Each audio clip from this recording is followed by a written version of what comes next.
what happens when you don't address grief is brutal. Trauma is like the event or the series of events that leave the tattoo inside the system energetically. We got 10% of the population and we use 90% of the world's pain meds. That's a wild statistic. Oh, it like chokes me up. Some extraordinary data that for a man, if his spouse dies, he's at higher risk to have a heart attack than at any other point in his life for the next 24 hours. And that is often grief is unembodied emotion. There is sort of this belief that talking about your pain is the thing that heals this. We know better than this. We actually know better. You know, the statistics right now is that there's one mental health provider for every 350 Americans. There's no therapist that's going to pick up their phone as often as I am going to have those feelings. Really, the brain is not looking to heal you. It's looking to make sure that none of this ever happens again. You're already dropping wisdom, Moms. That didn't take long at all. We've been taught everything except how to be human. I'm Miles Adcox, and this podcast turns raw experience into practical wisdom. So if you're ready to stop performing your life and start participating in it, you're in the right place. This is Human School. Grief has a way of stopping life mid-sentence, and for most of us, no one ever taught us what to do next. Today's guest has spent much of her life sitting with people in this space, between what was and what will never be the same again. She's a trauma therapist, writer, and the host of Grief is My Side Hustle, a conversation about loss that's helped thousands feel less alone. But what I love about her work is the way she honors grief instead of trying to fix it. A reminder that loss is simply part of being human. I'm grateful to sit down with her today. Please welcome my friend, Meghan Riordan Jarvis. Hey, Miles. Welcome. Thank you. Thank so you good for to having see you. me. Oh, gosh, I'm so glad. I'm excited about this conversation. I kind of get excited about conversations we have anytime. Most of them have been over the phone, unfortunately, because we don't live in the same area. But when we do overlap, it's always rich. It's always meaningful. Always. And I always walk away feeling like I'm glad I spent my time talking to you. Me too. And then, so now we're just doing it with lights and a few cameras on. In your fancy studio. Not too fancy, but thank you. So it's interesting. These doors, I know you've been out and visited with us on campus a few times. I'm trying to remember if you were there prior to 2019. Did you ever come out and do a visit then? Okay. Yeah. So there was a red tobacco barn. It's like 150 years old. Yes. It's one of my favorite parts of campus. It was where I had my original maintenance shop because we didn't have a maintenance shop. Yeah. But also barns have a unique part of my story and my history. And I grew up on a farm, but I always used to go to the loft of a barn, which is typically where they store the hay for the animals. Yeah. And it was my little escape. It was my little place I always went. And then suddenly I buy this piece of land with this business. And I was so scared at the beginning. It was 2007. So it's kind of one of the worst times to buy business because you know what happened in 2008. Yeah. And those first few years, we had a small staff and this big dream and big vision. And financially, we were not doing great the first couple of years. I was so worried. And the loft of that barn ended up being where I would go like I did when I was a kid. Clubhouse. And escape. And where it was positioned on campus, it was kind of cool. I don't know why I'm telling you the story. You talked about the sets. I'll get there. Already. So it's set right beside our original admin office building, but it had this view through the cracks in the wood where you could see campus, but campus couldn't see you. And so I could literally sit and just watch and dream about, man, what if we could ever afford to build a building here? Or, oh, there's clients going from here to here. How's their experience? And if anything, it was the way I would go hide when I was feeling overwhelmed. But when it came time to grow the campus, we don't have a lot of flat space. It's beautiful acreage, but we're on a hill. And if you build anywhere where you have to move a whole bunch of dirt, it just triples the cost. And so I was like, man, we got to use, plus I wanted to keep the footprint small and preserve all the nature. It was right in this beautiful flat spot. We needed a new dining experience. And I was like, at the barn, I guess something's got to go. Well, I fought it for 2 years. I just didn't want to take the barn down. We had a lot of fancy architects come in and design around the barn to where we could keep it, but it was just going to be so expensive. So finally I had to part with this barn. The process. And it had so much lineage and history and story in it that I didn't want to get rid of it. So I took it down board by board. I kept all the wood. And these are the actual doors of the barn. Oh, they're turned around backwards so you don't see the red. But everything in this studio has significance and meaning and a story behind it. I could do 2 hours and tell you a story about this was in a fire and where this came from, where that came from, where that came from. But these doors are really. So when you said up front, we're sitting in your fancy new studio, to have a studio, it all feels fancy in a way, but this one feels really grounded and tied to a lot of my story. It's full of totems. It's full of ritual and story to ground you. There's something you just said that just like knocked me over. I have this experience every time we're together. I get chills and I'm like, oh, don't miss that. That's the universe telling you something.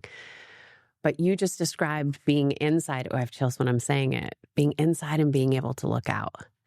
Being protected inside a space where you could dream and no one could see you. And, oh, it like chokes me up. That is a perfect description of what people in grief need, which is a safe space to become a griever. They're molting, they're shifting, they can't go back. But no one has that safe space. You go back to work 3 days later and you're so exposed in the stripping down and the vulnerability of what you've lost, which for a lot of us is our sense of self, like our gravity. And so I have it's funny, if my siblings were here, they'd be interrupting. Like, I spent a lot of my childhood finding the smallest spaces to sort of be in. And my I have 3 kids. I grew up with 5 brothers and sisters. When you have a family of 5 or a family of 8, you need a lot of rooms. My dream is to live in an Airstream and always has been. So I relate to the idea of a clubhouse being like a hayloft, being a space where you can feel contained to dream and become and imagine. Kind of like a little nest. Yeah, there's a lot. There's a lot about being on the Onsite campus. Nothing is random. I was there recently and I said that so many times. Nothing is random. Nothing here is random. It's all well thought out. But the idea of having a space that feels sacred and safe so that you can rest. I listened to the episode with Jelly Roll when I was flying down here, and he talked about laying down in the grass. And I did the exact same thing. Did you really? Yeah, right outside where your garden is, right outside the house. The sun was just like beckoning me. And I was like, I'm going to lay down in this grass. And I looked up, there's trees everywhere. And I also did it in hammocks because you have reasonable place. You can lay down in a hammock. But I looked up at the trees and I was like, this is why we need to put our devices down. This is why. Because nature holds you. Our spaces hold us. Amen. And when we were putting this together, we brought in somebody who does that for a living, design studios, but I had pretty much had it mostly baked by the time they got here. And immediately I was like, be completely honest. What do you see? And she said, well, everybody's kind of doing barnwood. And I thought about it and I was like, you're hip. Every podcast I see, rustic barnwood is a theme.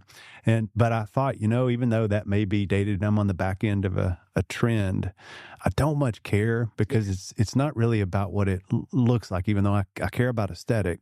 I want it to look good, but it's more about the story that it tells, what it feels. It grounds me, and it's held space for thousands and thousands of people's stories over the years. And I think it's got to be a part of these conversations. Right. It's always about the story, right? It's always what is the story we're telling ourselves? What is the story we're telling others? What is the story we're stuck in? What is the story? And in my work, we spend a lot of time. What was the story you came from?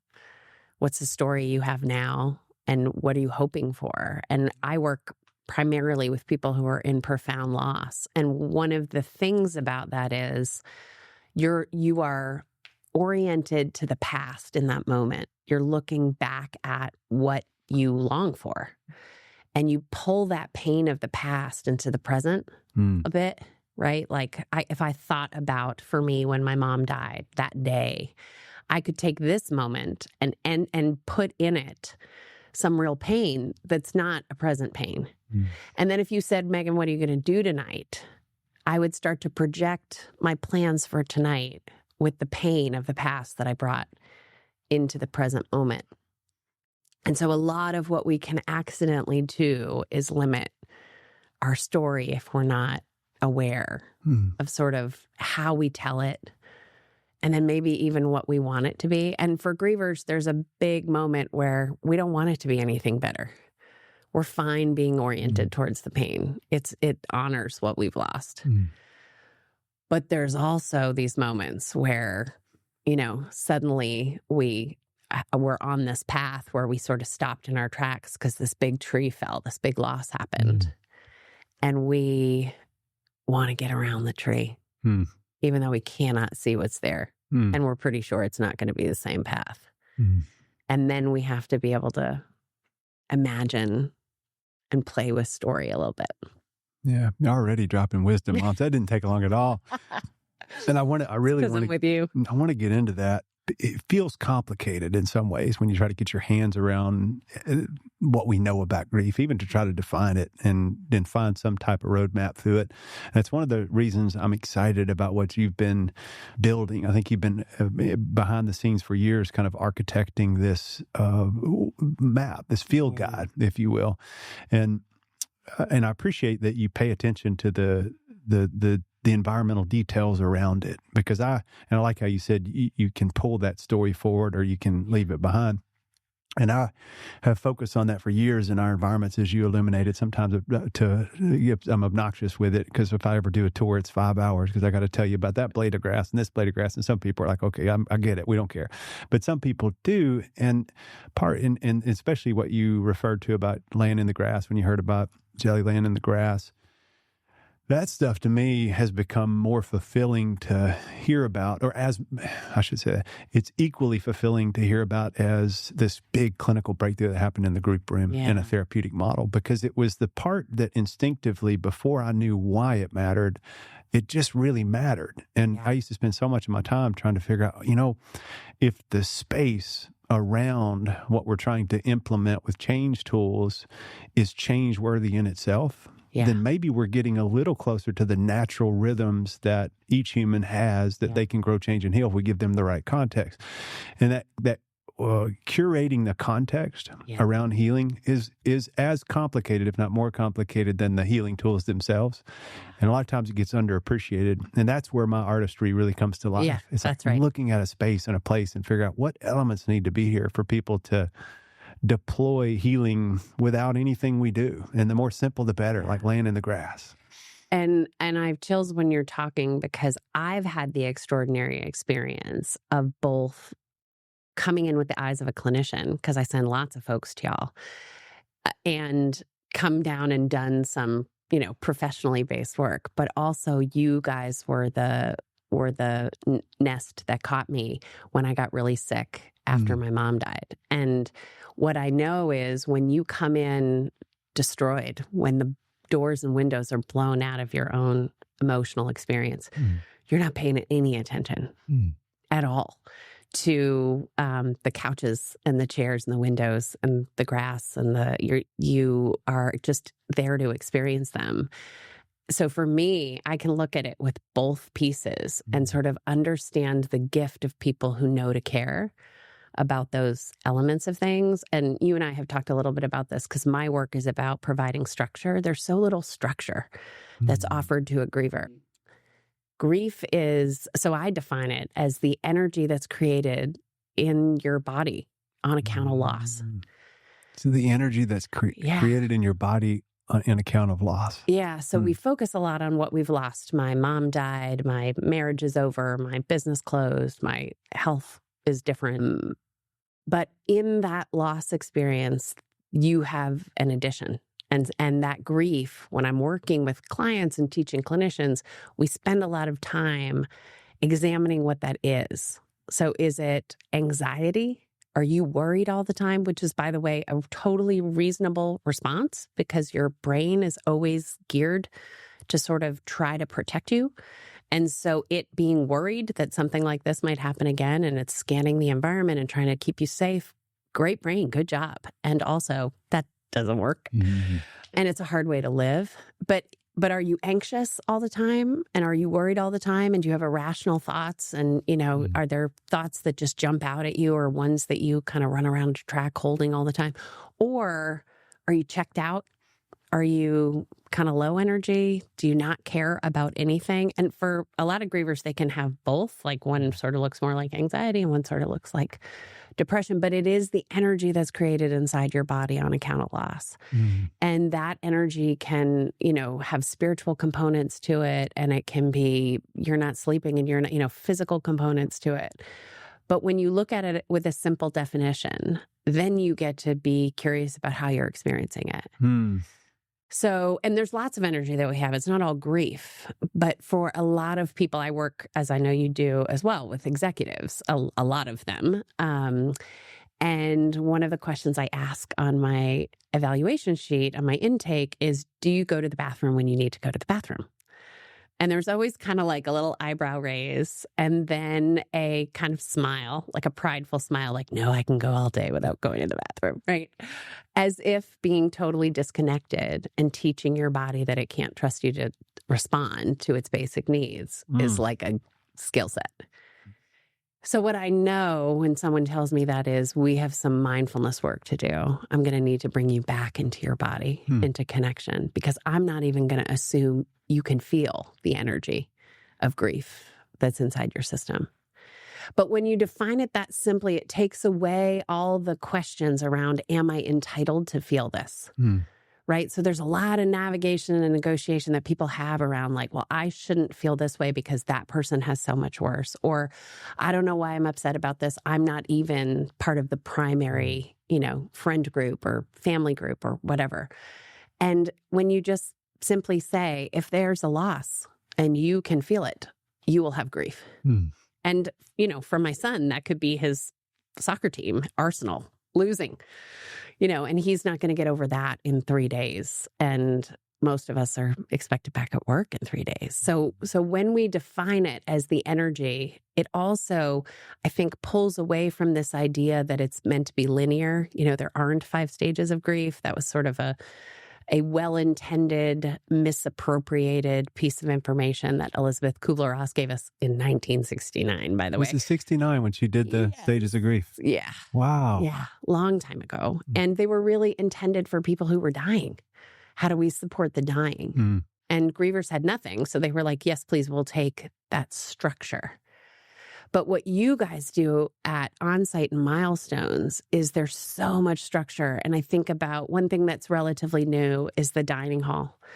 And that wasn't there when I was at Milestones or when I'd done some Onsite stuff. But my relationship with being fed, and I wrote about this in my memoir, End of the Hour, walking into a kitchen and having a chef say, what do you think you could eat today? Even though there was food out for everyone, and being willing to make me a green smoothie because I thought I could eat that because my body's primary response was no food, no sleep. And you can't do anything when that's the energetic response. But the simple act of someone handing you a plate of food and then clearing it so that you can just be served is a huge piece of structure that we think about it. We bring you food when someone has died, but we bring you food because we think you need food. And really what we need is to be served. We need people to be with us and to say, we get that the energy that's inside your body right now requires your full attention. Your hands are full. And we are going to set up structures. And if you don't notice them, that's fine. They're here for you. So I want to pause the conversation here for just a minute to share something with you that makes me a little uncomfortable. And I'll tell you why. I struggle sometimes with the ads in these podcasts because this podcast is about giving you information, and hesitant to stop here and try to sell you something. However, I don't feel like this is a product I'm trying to push because I've never believed in something more in my entire life. I've been part of curating and creating what I believe is one of the most profound wellness experiences in the world over the last 20 years. And I stand on the shoulders of a lot of great clinicians, great therapists, expert guides, and coaches. They're unbelievable about diving into the human experience and helping people unlock patterns that would support them in growing, changing, and healing and living into the best version of themselves. We offer short-term, intensive, multi-day experiences in a beautiful wellness experience that has unbelievable hospitality. We do one-on-one counseling. We do long-term residential programming. We've got a lot of opportunities that are correlated with the mental health and wellness space, but they're not solely reserved for people that are interested in doing work on their mental health. There's a lot of people who are curious about personal growth, rediscovering their purpose, anchoring in their relationships, exploring their faith. All of those reasons are really important, and it's the reason I show up year after year at Onsite to do some of my own work. So I hope you'll check us out at experienceonsite.com. Whether it's a fit for you or not, one of our programs or offerings, I can assure you, you will receive a voice on the other line that regardless of what you're walking through in life, you'll feel better about making that call. And it's not because they're trying to sell you one of our services. If it's a fit, it's a fit. But we also help triage people all over the country with other therapeutic resources and other options that may be a better fit for you. We're just here because we believe in the human experience, and we believe you deserve to grow, change, and heal as much as anybody. And if we can be a small part of your journey of pointing you in the right direction, we'd love to do it. The main thing is that if you're walking a journey, you don't need to walk it alone. Pick up the phone, give us a call, jump on our website and check it out. We'd love to get to know you. And I really appreciate you for continuing to follow along with this podcast. And there's so much. I had this extraordinary experience, as I already shared this with you on the phone, but I have thought about it so many times. One of the activities that's so beautiful, that you built this gorgeous labyrinth with your friend who died. What's his name again? Bill. This gorgeous labyrinth that I've done, I don't know, like upwards of 50 times. And for people who don't know what a labyrinth is, it's this gorgeous, circle that you travel in and you can't really predict it because it doubles back on itself. But there's a center, and in the center, sometimes people leave things behind. There's this gorgeous rock in the center, and I have always just put my hands on the rock. And the most recent experience I had, and I've had lots of mystical, magical experiences in this place, but the most recent one was just this unbelievable overwhelm around how unwell I have been in my pain and my grief, and how that is not the truth for me now. That the trauma and the pain of grief has stabilized, and that it doesn't, pull me into the water as much. And I get to take what I know about the pain and offer it back, sort of like what you know about space and how to be, offer the hospitality. And it's a really extraordinary way to reflect back on your own experience. Oh, I'm so glad you brought that into the conversation so soon. I think I really want to bookmark, because I want to get into grief as a body of knowledge, and especially some of the history and what you know about it. But I want to get into you a little bit too, and just the person behind the craft. And then I want to make sure we spend some time there. That labyrinth, you brought back such a glowing memory of the summer that we took that on to build it. And so I'll give you just a quick inside baseball on that, and then I want to flip back and ask a question about when we actually met, because there was something really interesting that happened that I don't often see when I meet other mental health practitioners. The first time we met, but we kind of got reacquainted and got to know each other. But that rock in the center, it's called the heart stone, which is kind of the heart of the labyrinth. And labyrinths go back in a lot of different lineages. They got great history. It goes back thousands of years and have been used as a spiritual tool in a lot of different groups. And a lot of people see it as a new age woo-woo tool, but it actually is grounded in a lot of great theology. Different groups have used it in different ways. But ultimately, the difference between a labyrinth and a maze, because you might look at it and you kind of see it's 4/10 of a mile on this path all the way in and all the way out. And it's outlined by stones. And there's several different ways to do them. You can do ours is a 9-circuit labyrinth, which means it has 9 rings to the middle. More traditional labyrinths are 7s and 11s. And I chose a 9 because some of the spiritual meaning, which I'll nerd out on this stuff. I won't get into it. I love it. Me and Bill and Ryan spent a summer building this thing by hand. We didn't know what we were doing, but we figured it out. Wondered if it would ever even be meaningful or useful. And now thousands of people are reflecting on moments about how it was meaningful for them. But so we had it built and there was nothing in the center. And sometimes most labyrinths don't have anything in the center. Some do. But I really wanted something that could ground. And there was a rock at the bottom of one of our nature trails, way back in the woods, off the steepest hill, down by the creek. And you only saw like 8 inches of it. And I was always compelled by it because I saw it when I used to spend a lot of time on those trails when I was out there so much. You know, it was like 6-7 days a week. And one day I got curious and started pulling back the leaves and everything that was around it. And I was like, this rock is a lot bigger than I thought it was. And I kept going. And then all of a sudden I exposed this beautiful rock. And as I was doing it, I thought, man, I wish more people could see this, because it was still at a part of the trail that was kind of the harder part to get to. Yeah. And only certain people could see it. And I was like, wouldn't it be cool if something like this could be in the middle of the labyrinth? Well, then comes how would you ever get it there? Because it's practically. And you can't get equipment down there. But one of the things that came, I've still got it, by the way. One of the things that came with the campus when I bought it was this old, I think it's an 82. It's not that old, but it's an 82 John Deere 80-horse tractor. It's this little tractor. My first tractor that I actually owned, and I just can't get rid of it, even though but I love it. And it's the only thing that would get down to that rock because the trail was so slim. But it had a really difficult time getting back up the hill. And if you tie 1,500, 2,000 pounds to it, it's like, forget about it. Not going to happen. So I had people a lot smarter than me with equipment advise me and say, don't even try that. That's kind of dumb. The only way you could get this rock has to be cut some trees. Or something. I'm not going to cut trees. And so I just went back there by myself on a Saturday with the tractor and a chain. And I was like, I'm going to see if I can do it. And so I hooked up to this thing and I lifted up on the bucket. And the minute I get it up, the weight of the rock throws my back wheel straight up in the air. And I'm sitting like this. And I was like, what am I thinking? There's no way. But then I thought, if I could just get it barely off the ground and inch forward, and if I get to the hill, then maybe the hill will help the weight balance and I'll get it to the top. It took 6 hours to take it about 200 yards. Because I had never heard this story. I don't think I've ever told it. Honestly, I don't think I've ever told it. And I was inching forward, and every now and then, when the chains would swing, I was in that little power line area. It would sit me straight up in my chair, and I thought, I may die over this rock. I don't know, or turn this tractor over. But I got it there, and as soon as I got it in there, I started hearing stories like what you're sharing. And I thought, isn't that reflective of what you and I get to do with the people we serve, is we slowly reveal the true parts of self that and allow other people to see and experience them. And in this case, you know, as the rock has been exposed to the elements, the rain and the wind, it's starting to smooth out a little bit in certain places and look a little different. And I thought, isn't that reflective? There's so many metaphors that come with that experience.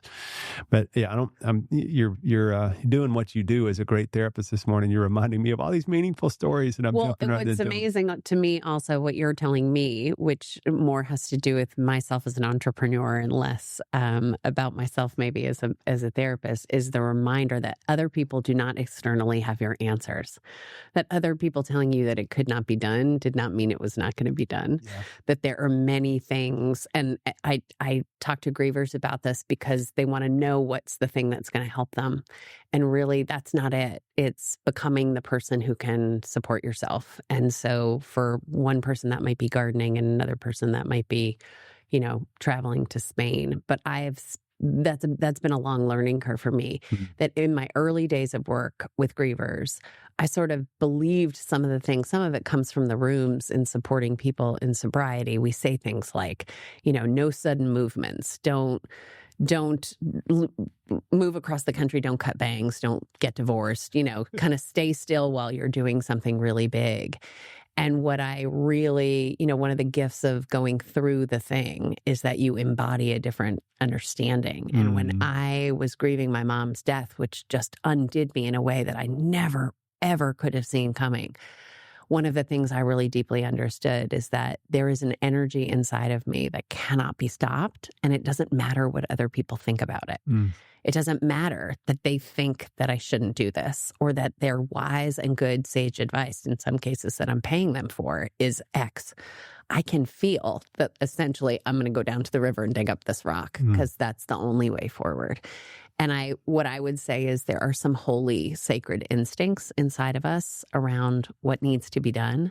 And some of us can spend a while, I'm one of them, can spend a decade trying not to know what I know. But I do think sometimes healing has a little bit of a calling to you. Yes. Yeah, sometimes you just can't deny it. Well, that's a perfect bridge into how I met you, or re-met you, which I was in and I hope I tell the story the right way because we may have had a connection point before that, but I know we did when you engaged with us at Onsite briefly, or Milestones.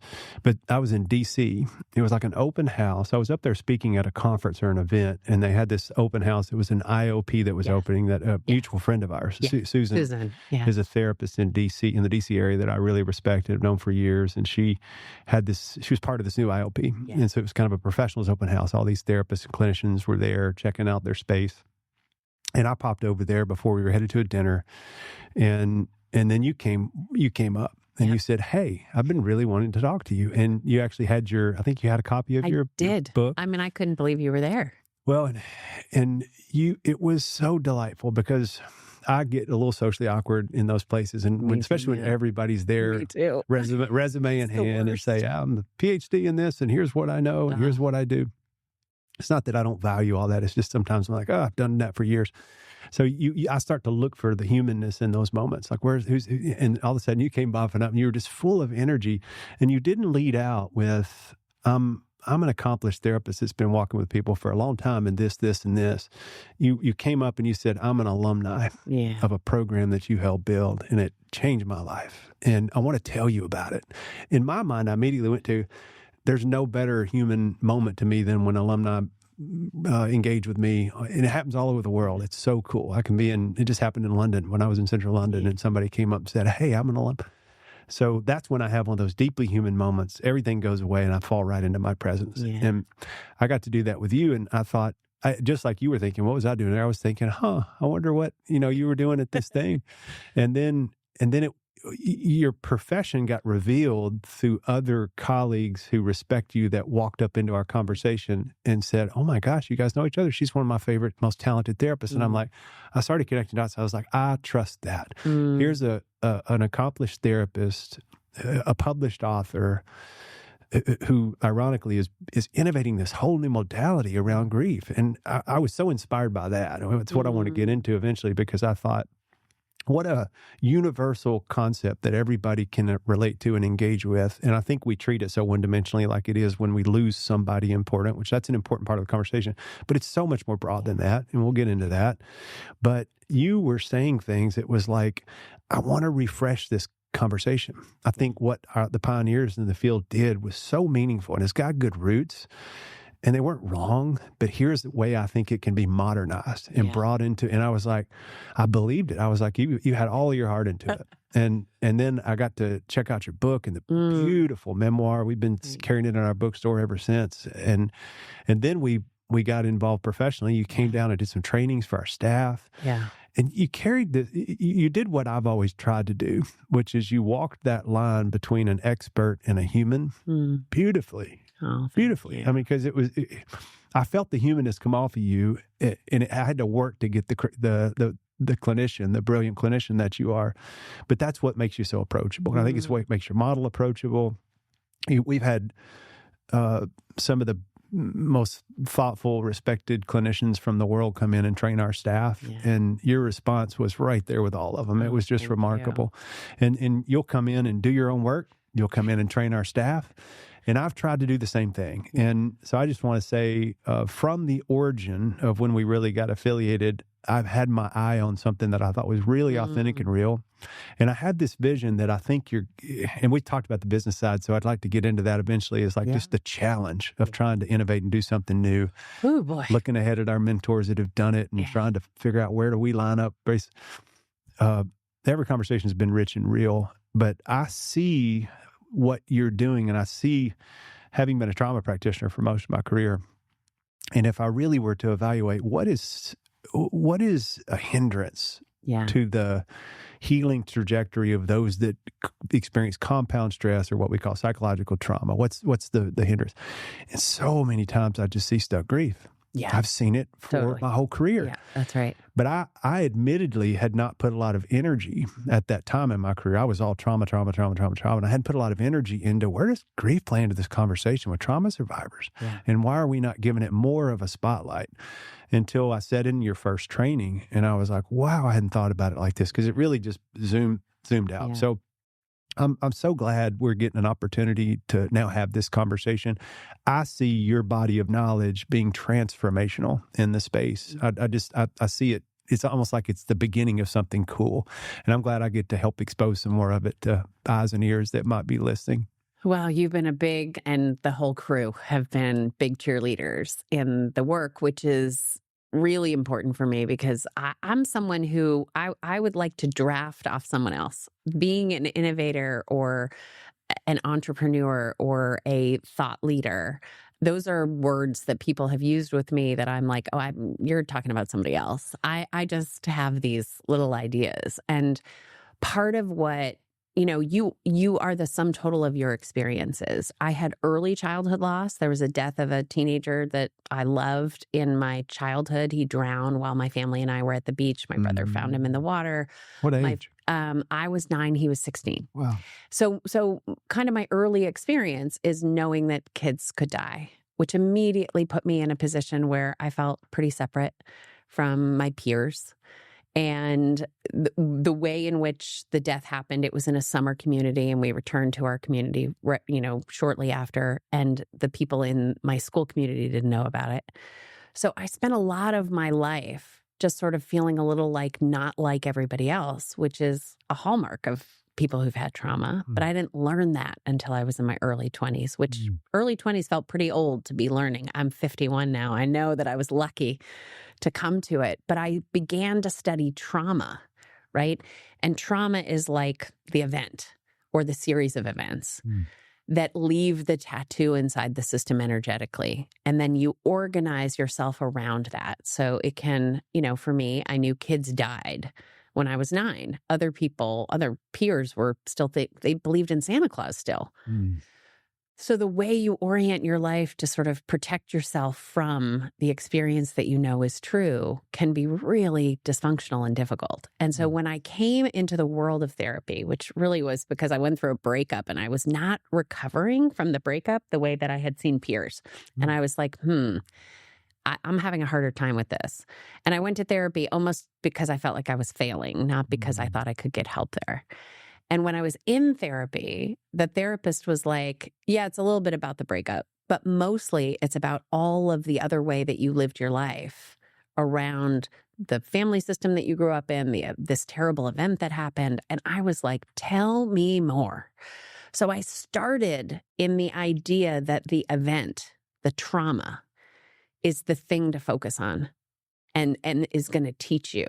And I believe that's true. I think for a lot of people, I'm a trauma therapist still. I'm trained in all the, modalities. So much work can come from focusing on essentially what happened to you.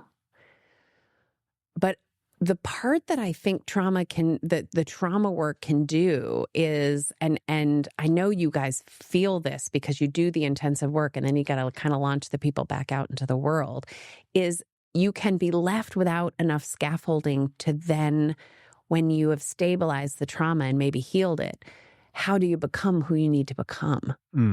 Right? And that's not really a mental health problem.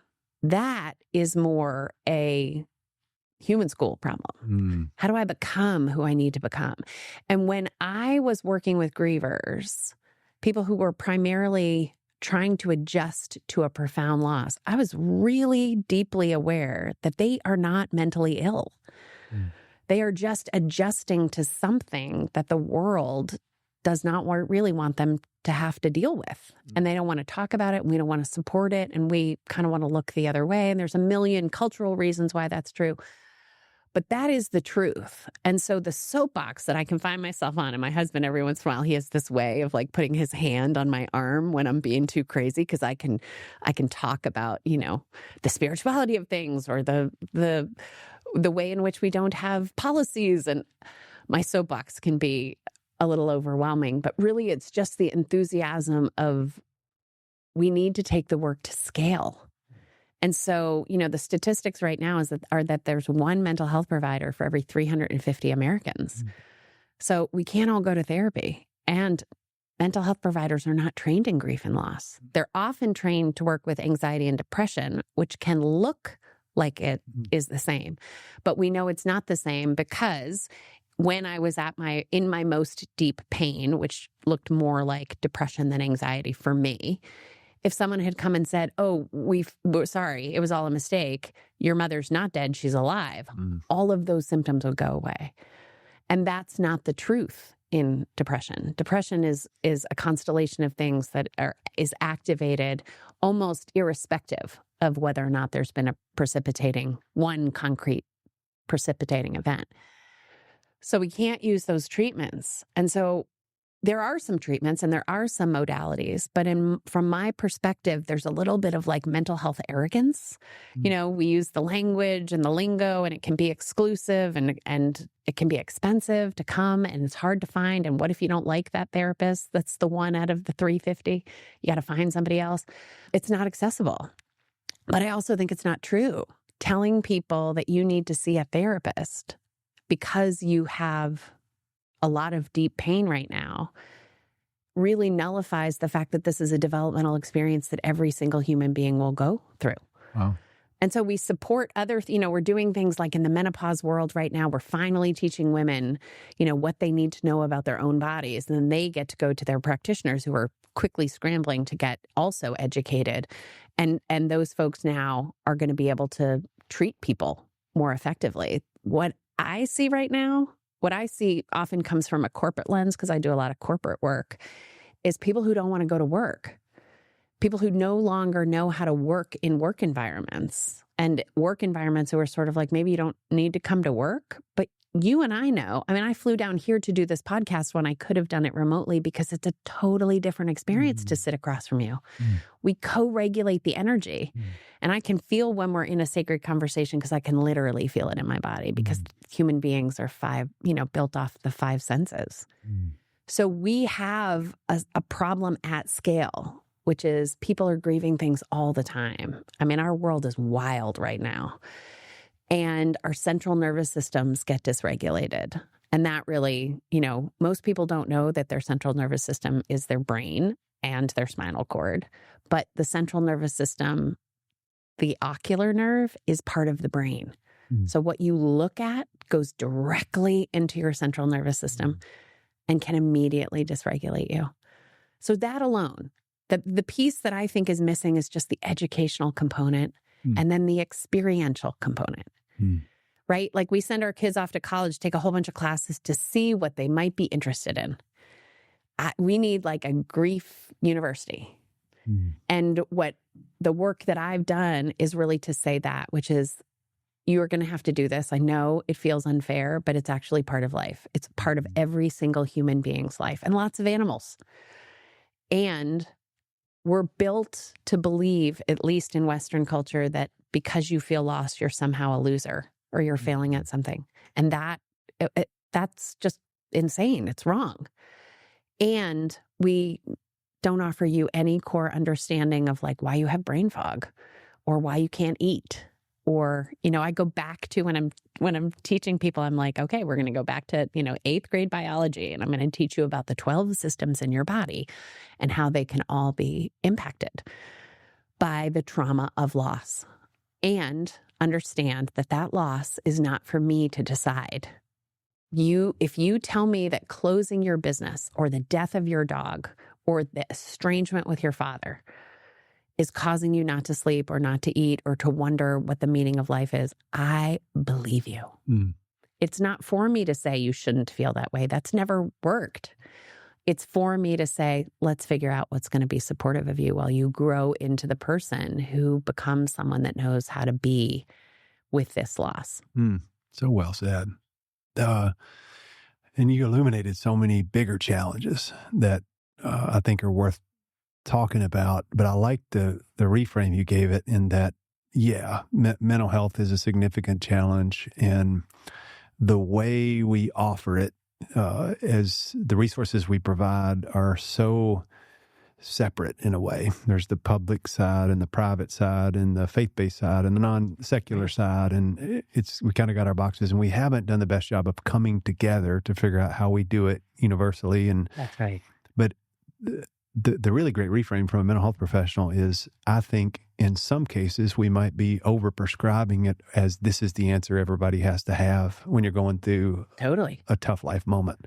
When in essence, some of the communal, natural rhythms and elements of being human that we used to have in culture were built to hold us when we were feeling lost. That's right. That's right. And I think it's important for people to hear that, because you've got people like us who we're out talking about things we believe in about the human experience. And sometimes that means we're representing services that we provide. And often those are people, I think, assume that we might be representing them globally for the whole millions and millions and millions and millions of people in the world. And I hope some of the message translates, but ultimately, even what I offer, it's a small offering. Absolutely. It's a boutique small offering that I'd love it to be accessible for everybody, because I'm proud of our product and service. But the reality is it's not at scale, and not everybody may need it. There's other avenues, I think, where we can get the kind of support I hope we ultimately get back to giving, which is, you could even use the statistic that I think we got 10% of the population and we use 90% of the world's pain meds in our country. That's a wild statistic. That tells you right there we just don't do pain well. And most people think that pain meds would be prescribed just for the physical pain. And in some cases it is, but often it's the psychological accompanying emotional pain that they're really stuck in. That's what keeps people on it for the long haul and creates substance abuse and addiction. But you had that experience on that trip when you were 9. And then what age were you when your mom passed? Yes, that was only 6 years ago. Almost 7. We're going on to 7. And then were you already in, remind me, because were you already in the lane at that point? Yeah, so I've been a trauma therapist. So EMDR, sensory motor psychotherapy, PACT, all kinds of body-centered. The belief that, we hold the Bessel van der Kolk stuff, that we hold the energy in our bodies and that we need to transform it and move it through in order to, heal. So I've been doing that work, sort of, back-ended my way into that. I was a therapist. I was a baby therapist. When you go to social work school, as I did, you're not really trained in much when you come out. It's kind of like, here's a license. You can sit for an exam, and then you can put a shingle out. But if you really want to do the work, you're going to have hundreds of thousands of dollars and years of training in order to sit with people who are really in a complicated place. So I had been doing that work in my little office in DC for a long time and loved it. I mean, it is an extraordinary thing to, and it kind of ruins you for cocktail parties, because people are like, would you do what now? And they either step towards you, which you don't want, or they step away from you, which also is fine. But the work that I had been doing allowed me to have real, intimate, true life conversations with people that I think from the outside looked awfully shiny to the world, and got a sense of, it's just a human experience to feel self-conscious. It's a human experience to have grief. It's a human. So even early on, I was creating these templates for people, because they were coming in to see me for 1 hour out of their week. And what was the thing that they were going through, whether it was their wife was leaving them, or their company was folding, or they'd just been tapped by the president to be X in something, that element of change, which every change begets loss of some kind, they were then going to deal with 6 more days without even 1 hour talking to somebody about it. And in lots of cases, I was one of the few people that they could sit and really tell the truth with. And I just thought, that's untenable. I don't want you to white knuckle. Like, there's much more support when you're getting sober. You can go to 3 meetings a day. They're all over the city. There's thousands of meetings. And are we talking about grief and loss in the meetings? We are, but there's a lens in those rooms that really is about, and it's sobriety first, or you're going to lose everything. But how are we helping folks when they are needing to stabilize their central nervous system? And when I focus on that, people are super reactive. So there's a concept out there about this idea of kind of a window of tolerance, right? So, and this element is to describe to you how well you function and what it looks like outside of you when you're inside your window of tolerance. So the way that I describe it to make it super easy is just, it's like Goldilocks and the 3 bears. Like, what's the temperature of the porridge you want? What's the chair you want to sit in? And then you're kind of cooking. You're doing well.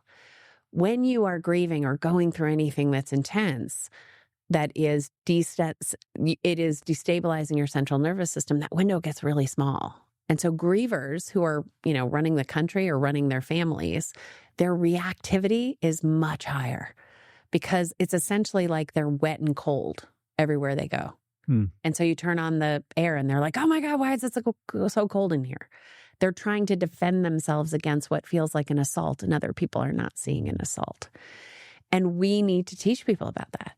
Because otherwise what they say is, why does everybody keep turning the air conditioning on? Why am I surrounded by a bunch of idiots who keep turning the air conditioning on? When really what we have to say is, your body's real sensitive right now. Because that is one of the things that happens when you're going through grief. So I had been doing trauma work and teaching people that and moving and stabilizing trauma through bodies for a long time. It really pivoted and shifted. It was like I had been studying France for, 20 years. And then all of a sudden somebody kidnapped me, flew me to France and sat me, in that territory and said, you got to learn the language and figure out how to cook here and live here. And there were parts of it that I was like, oh, this is what you mean about, salted butter. And parts of it that are like, I can't see. I don't know what that mountain range is, and I can't see how I'm going to live or be able to stay here. Wow. So the catalyst, because a lot of people go through tragic loss and they don't turn it into this calling or profession. Yeah. And I'm curious for you, the spark, if you clarify the spark, it's like, here's why I show up every day. Here's what made me want to do this and continues to be the wind behind my sails. So it's so funny because sitting across from you, what I'm most aware of, because this is where milestones came into my life, was just how unbelievable driving into the campus as a patient rather than a clinician for the first time, and how sure I was that I had lost my whole good life that I had worked. I went to therapy and my therapist was like, look, you can live a life different if you want. And I worked really hard, and I married a totally amazing human. I have kids that I adore, work that I love. And I felt like none of that you're never going to be able to do any of that again. Like, he's going to leave. The kids this is going to be the traumatizing moment of their life. And it's all going to be downhill from here. And there were these little moments when I was doing all my programming, just like everybody else, where I could feel like I write about this in End of the Hour, my memoir. I went to do equine therapy and I grew up with horses, and I was like, this is some kind of bullshit. Right? Like, I'm like, horses are just horses. I'm not doing this equine thing. And Meghan, who's your incredible specialist, was sort of like, look, I can see you have an attitude about this. Let's just try it anyway. And I was like, all right, I'm here to try it anyway, even though I think I know. And I had this glimmer while I was doing what I would say is essentially bilateral stimulation. I was just brushing a horse. And I had this moment where it was like, I just felt hopeful. I just felt hope. And I had a thought, which was, it's all going to be okay.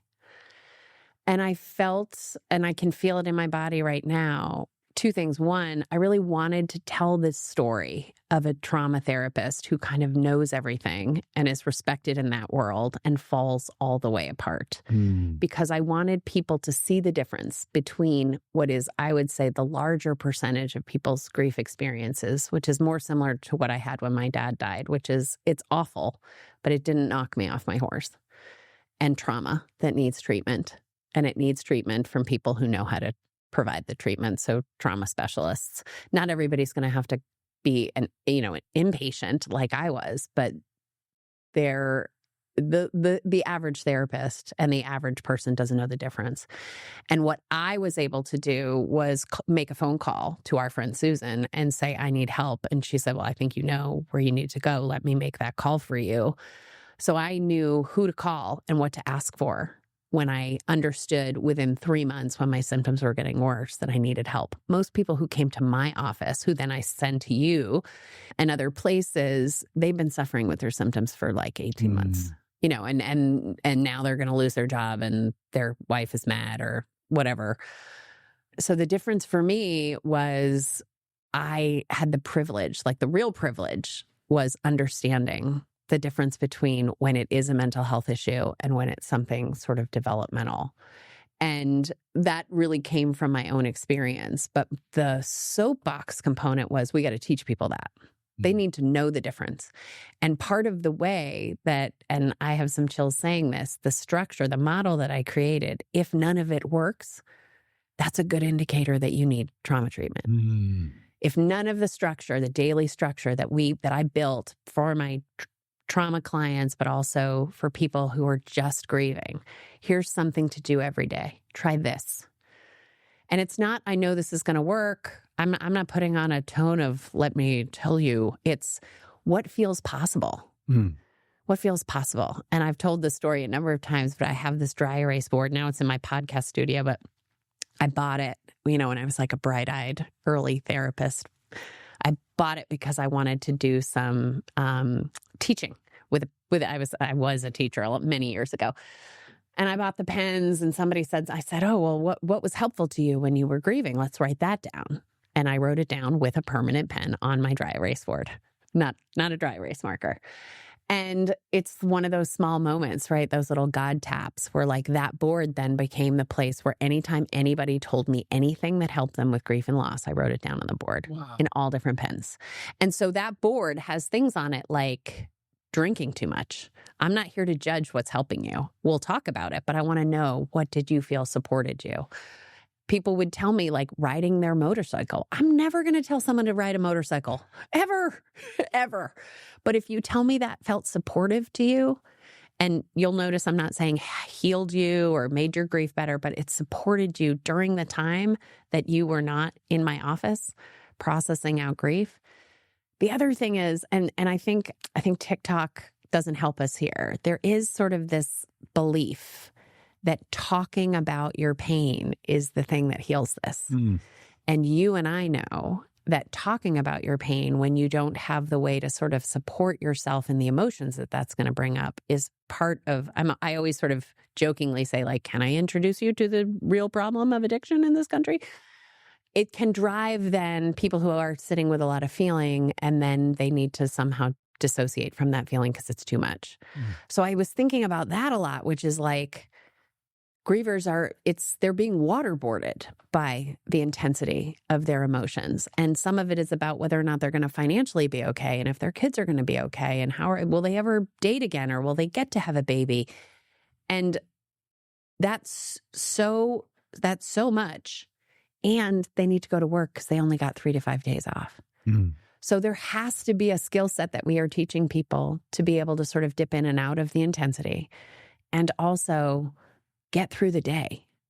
Because the more days you have behind you, just like in sobriety, the more you begin to believe that you will survive the days. And that's the statistics are that most people do survive untenable loss. So for me, the notion of like, why did I become so passionate about it? I got out of milestones and was pissed. I was pissed. I was like, oh my God, we have shiny coated this. We have all collectively agreed to look away. We have allowed companies to put together policies that are completely insane. I mean, I'm not going to name names, but when I work with companies, one of the things I have sneakily in my contract is that you'll let me see your policies. And I sat with an executive who was like, it was his first time looking at his own. And it said things in there like you get certain number of days if it's a biological child, but fewer days if it's a foster child. Like you get this, yes, for a maternal grandmother, but only if she lives with you. I was like, what is this? Who are we to say? Some of the people that I work with, the most profound loss for them was their dog. And actually, that's what grievers tell us. Support them the most are their pets. And anyone who loves an animal knows you love an animal so simply and they love you back. It is utterly believable that the most undone that we can be. So, and grief is so complicated. Like, what if you're estranged from your dad for 12 years? Do you go to the funeral? Do you not go to well, my policy says I can go. Like, what if I don't want to go? Then does that make me a pariah at work when I come, even though it's my dad's funeral? It's complicated. And on account of it being complicated, we have to be so resourceful and flexible. And what that does is it says we don't look to the experts to tell us what to do. we look to companions to be with us and to sort of like you're running a marathon, who are going to hand us like the little Gatorade goo and say like 4 more miles. So a lot of, I'll get phone calls from people and emails and news sessions when they say, I've got an anniversary coming up. How do I get through it? And what is always implied but never said is with the least amount of pain possible. And of course, that's not my goal for folks, because I don't assume that pain is bad. But what I often say is do whatever you need to do to get through it. Just get through it, because you'll never have to do this particular day again. So let's come up with something. It can be really off the wall, but it doesn't have to honor their memory. It doesn't have to be let's just get through the Tuesday. And then you have 364 days till you get to this day again. And you will be different, and it will be different. I'm not going to tell you it's going to be better, because there are a lot of people that year 7 was worse than year 2. But you're becoming a person who has wisdom about your own grief and loss. So part of what we're doing is like, you're running. You really like running. And then we ask that question, are you running in a dissociative way? Meaning, are you checking out of your feelings? Are you running in a mindfulness way? Again, I'm not passing judgment. I just want you to know the difference between those two things. Because the feelings, they will come for us. And we have to. We have to. There's no therapist that's going to pick up their phone as often as I am going to have those feelings. And so who's going to help me build my skill set to be with them? And it's more intense than OCD. It's more intense than anxiety and depression, because it tells you stories. I love that you're thinking in real time about sustainability and resilience, and how do you make this palpable and use the tools? Because I think so much of our field, we unconsciously get trained of what do we do when people are in front of us? Right. How do we use our tools to give them comfort, support, goals, tools, and then it's like back into the washing machine of life, and the pace is so much different than that hour or 50 minutes we spend together.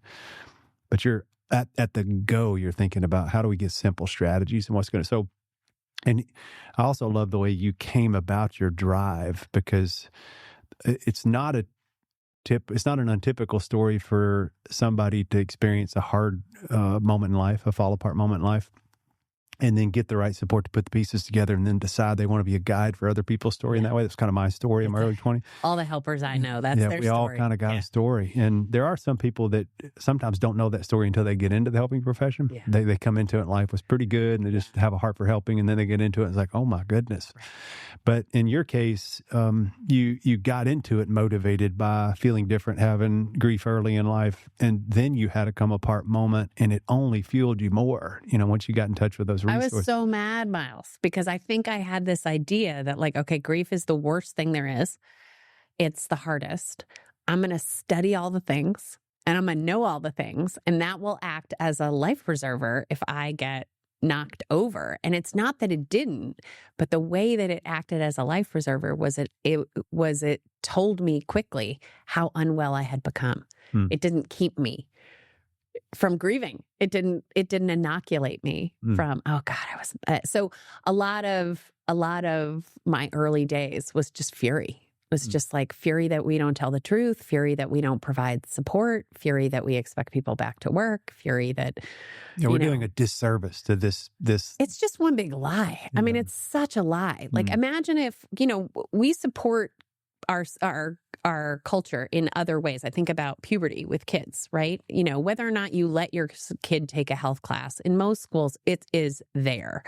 And it's there and it's there early. Like my child was like, please do not make me take this class. This is so awkward and embarrassing. And I was like, I understand, but I need a grown-up to tell you what you need to know, because otherwise you're going to learn it from kids like on the back of the bus, like I did. And that it will confuse you for your whole life.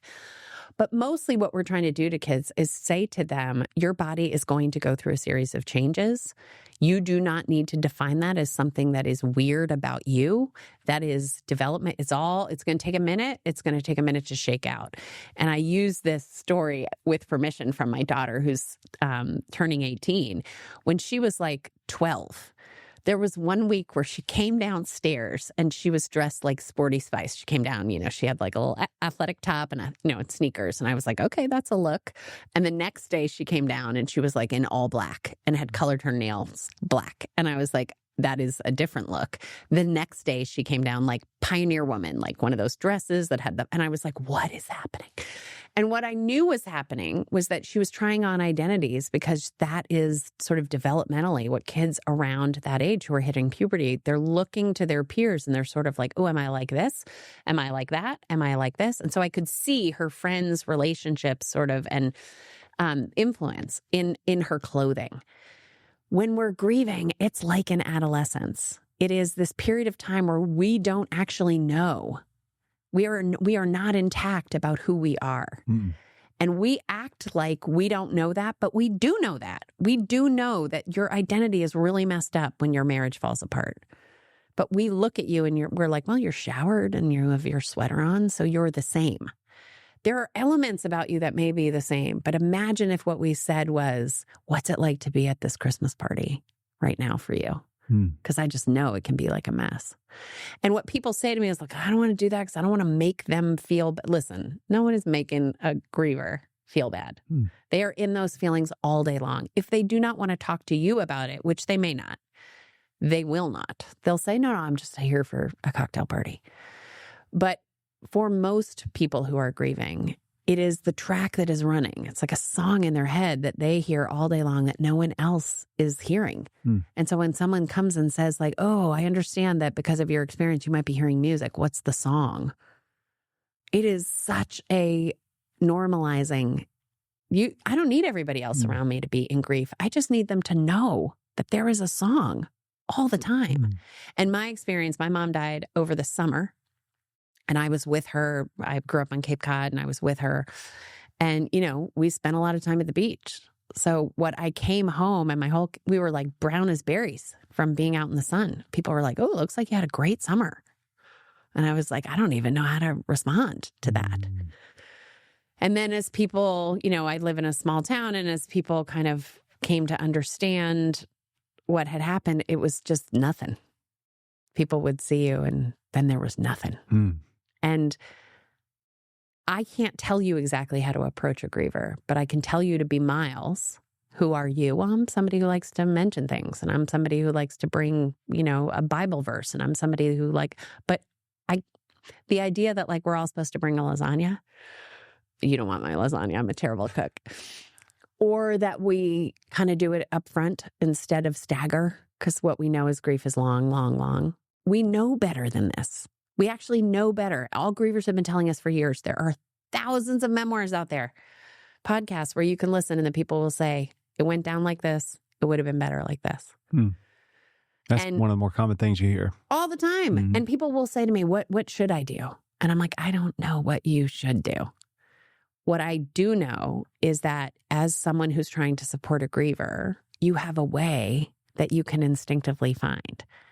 It probably should include more touches and taps than you are instinctively wanting to do. I have the same experience as everyone else. My neighbor's wife died recently. I saw him and I was like, oh man, I don't want to go over there. So that is a human response. I don't want to face the pain that he is in. And I want to talk about that for a minute, because I think that's so important. And it was something I wanted to try with you, and you're instinctively going there. But as I was thinking about our conversation, I wanted people to get to know you a little bit. And then I wanted to take a turn and highlight what you started with, which was, here's the model we all know about. Here's the model I'm thinking about that could help it. But before I get there, I think most of us feel a little awkward around the topic of grief. What do we say? I don't know what to say. I don't know what to do. And so sometimes that means we don't do anything. That's right. But I thought, I want to put myself in 2 or 3 different seats and just let you respond in real time, and hoping that these will be tools that if people listen in on this, they might be able to cherry pick someone who spent a lot of time studying this and and a lot of real time experiencing it. And my first thought was, let me just role play a scenario as a griever that is approaching you and saying, and let you. Yeah. But I thought, I think I'm going to give you something in real time. Excellent. This is a quiz. I'm up. I'm ready for it. And then I would like to, we can spend a couple minutes on this or how much time you think it needs. And then I'd like to pivot to, I'm a person who has someone who's grieving and I want to know how to support them. Beautiful. And I'd like you to speak into that. Yeah. And then we'll get to the clinician, Awesome. bigger picture. So good. Does that sound okay? Yeah, I love it. I recently, about a week ago, I have multiple communities of people that I am in, that I'm immersed in, some through my vocation, some through my social circles and professional life or personal life. But my style is that if I'm going to be effective vocationally, then I've got to create some trust and connection. So it's difficult for me, that line between how we're trained to keep some distance. And in most cases, I'm coaching and consulting, so it's a little bit different than a traditional therapy relationship. Right. But some of the rules, some of the same things apply.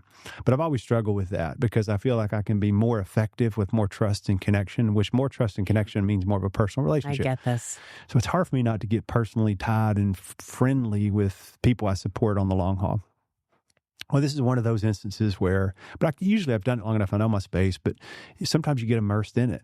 And you get included in the natural rhythms and movements of things you're trying to serve and help. So an example might be a company you work with or something. You get tied in with the executives and then you have to move with them for a period of a year or two to be effective. That's right. And you participate in their lives and their work.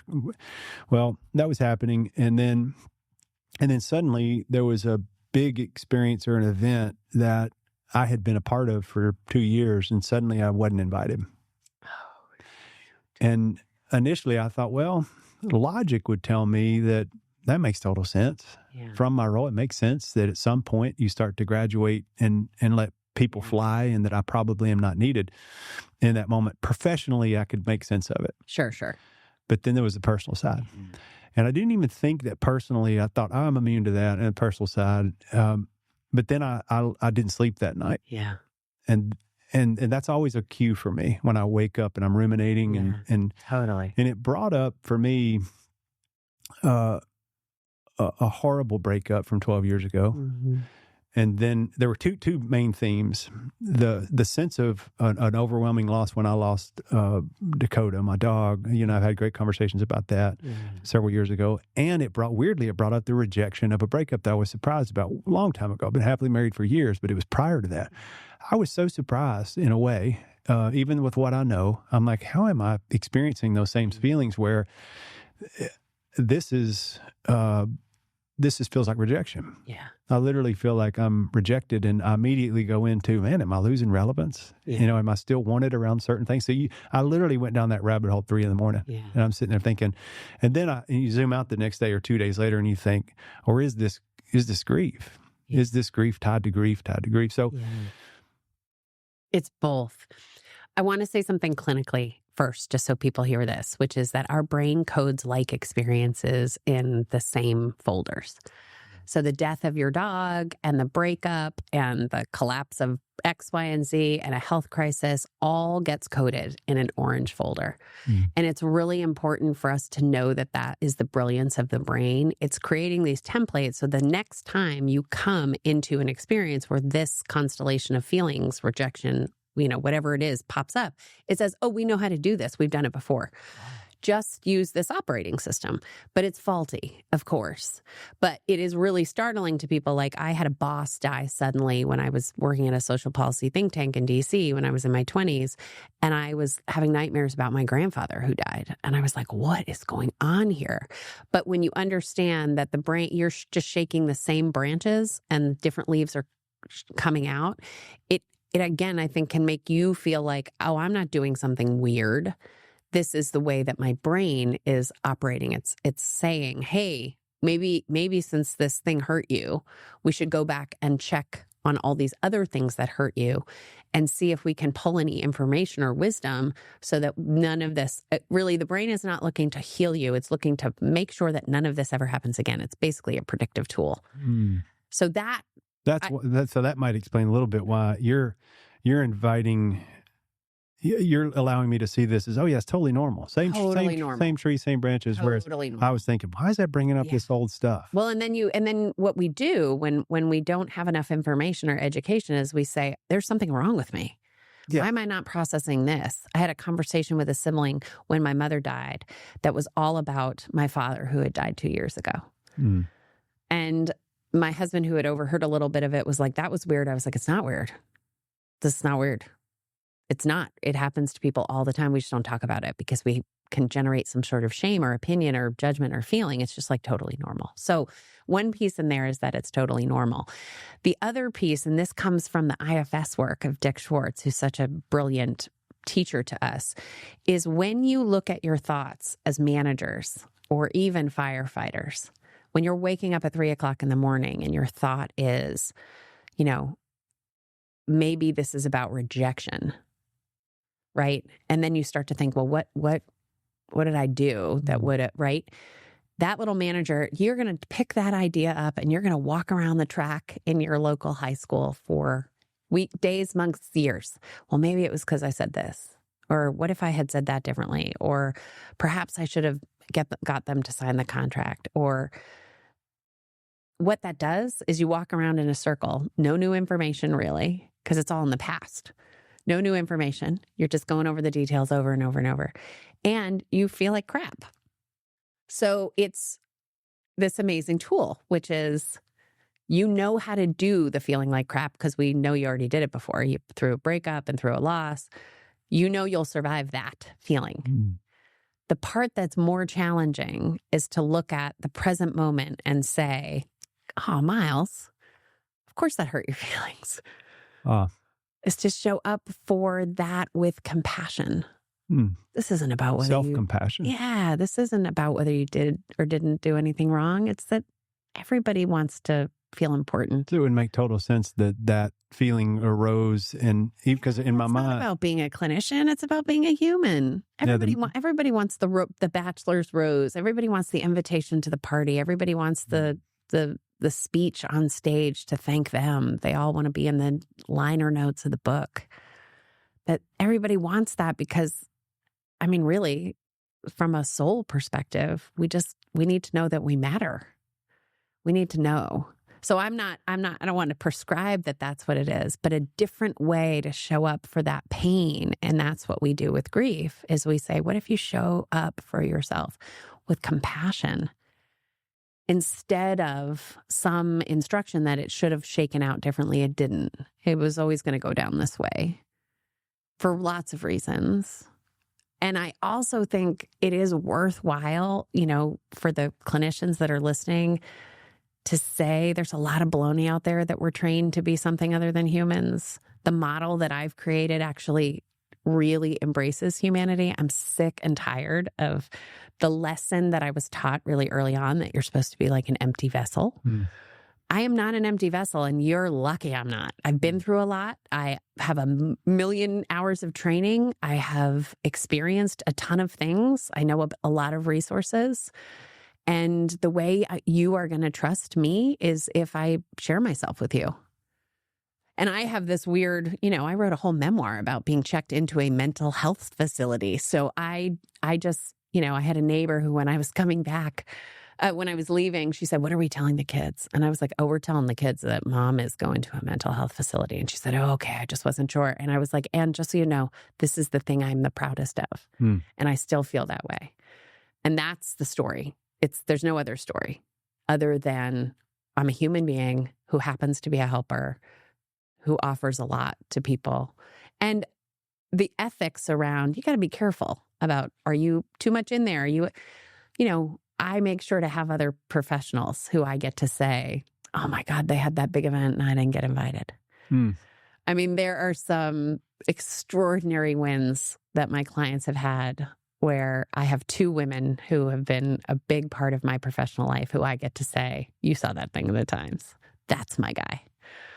Because I'm in their work. I've helped companies through really hard things where their shares would have gone down and the way that they respond is not public. I don't get credit for that, but I got to get credit somewhere. I got to turn to somebody and say, I went in when they had that crisis and I helped.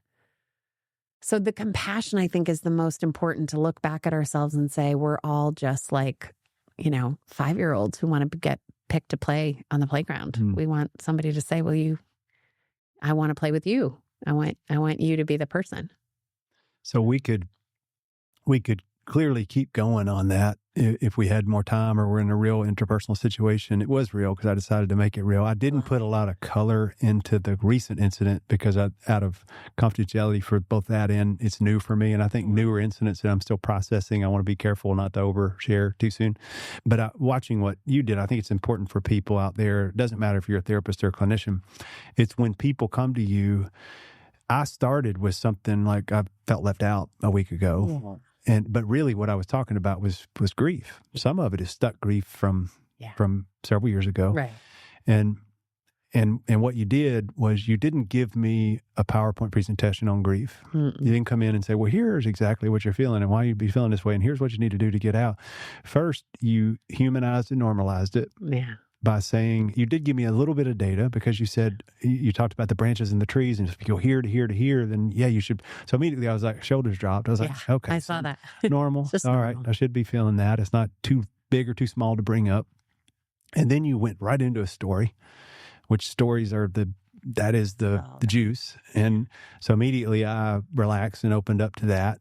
And then you slow dripped a little information about grief. Yeah. You didn't give me a model. You just slow dripped a little information, just enough, I think, to say, I think compassion is something you should really consider and think about. And I felt the compassion to you because you self-reflected with your own story and brought a point back. So it's you're a person too, I would call, and I've done it, where I get called a lot when there is sudden loss in corporate settings or environments, or I'm really tied to the music industry, so it happens there more than anywhere, where somebody prominent in a leadership role, well-known in a label, whether the most recent time I called you was suicided. Yeah. It was maybe 6-8 months ago. Yeah. And I said, hey, I'm leading a support group for Music Row. Yeah.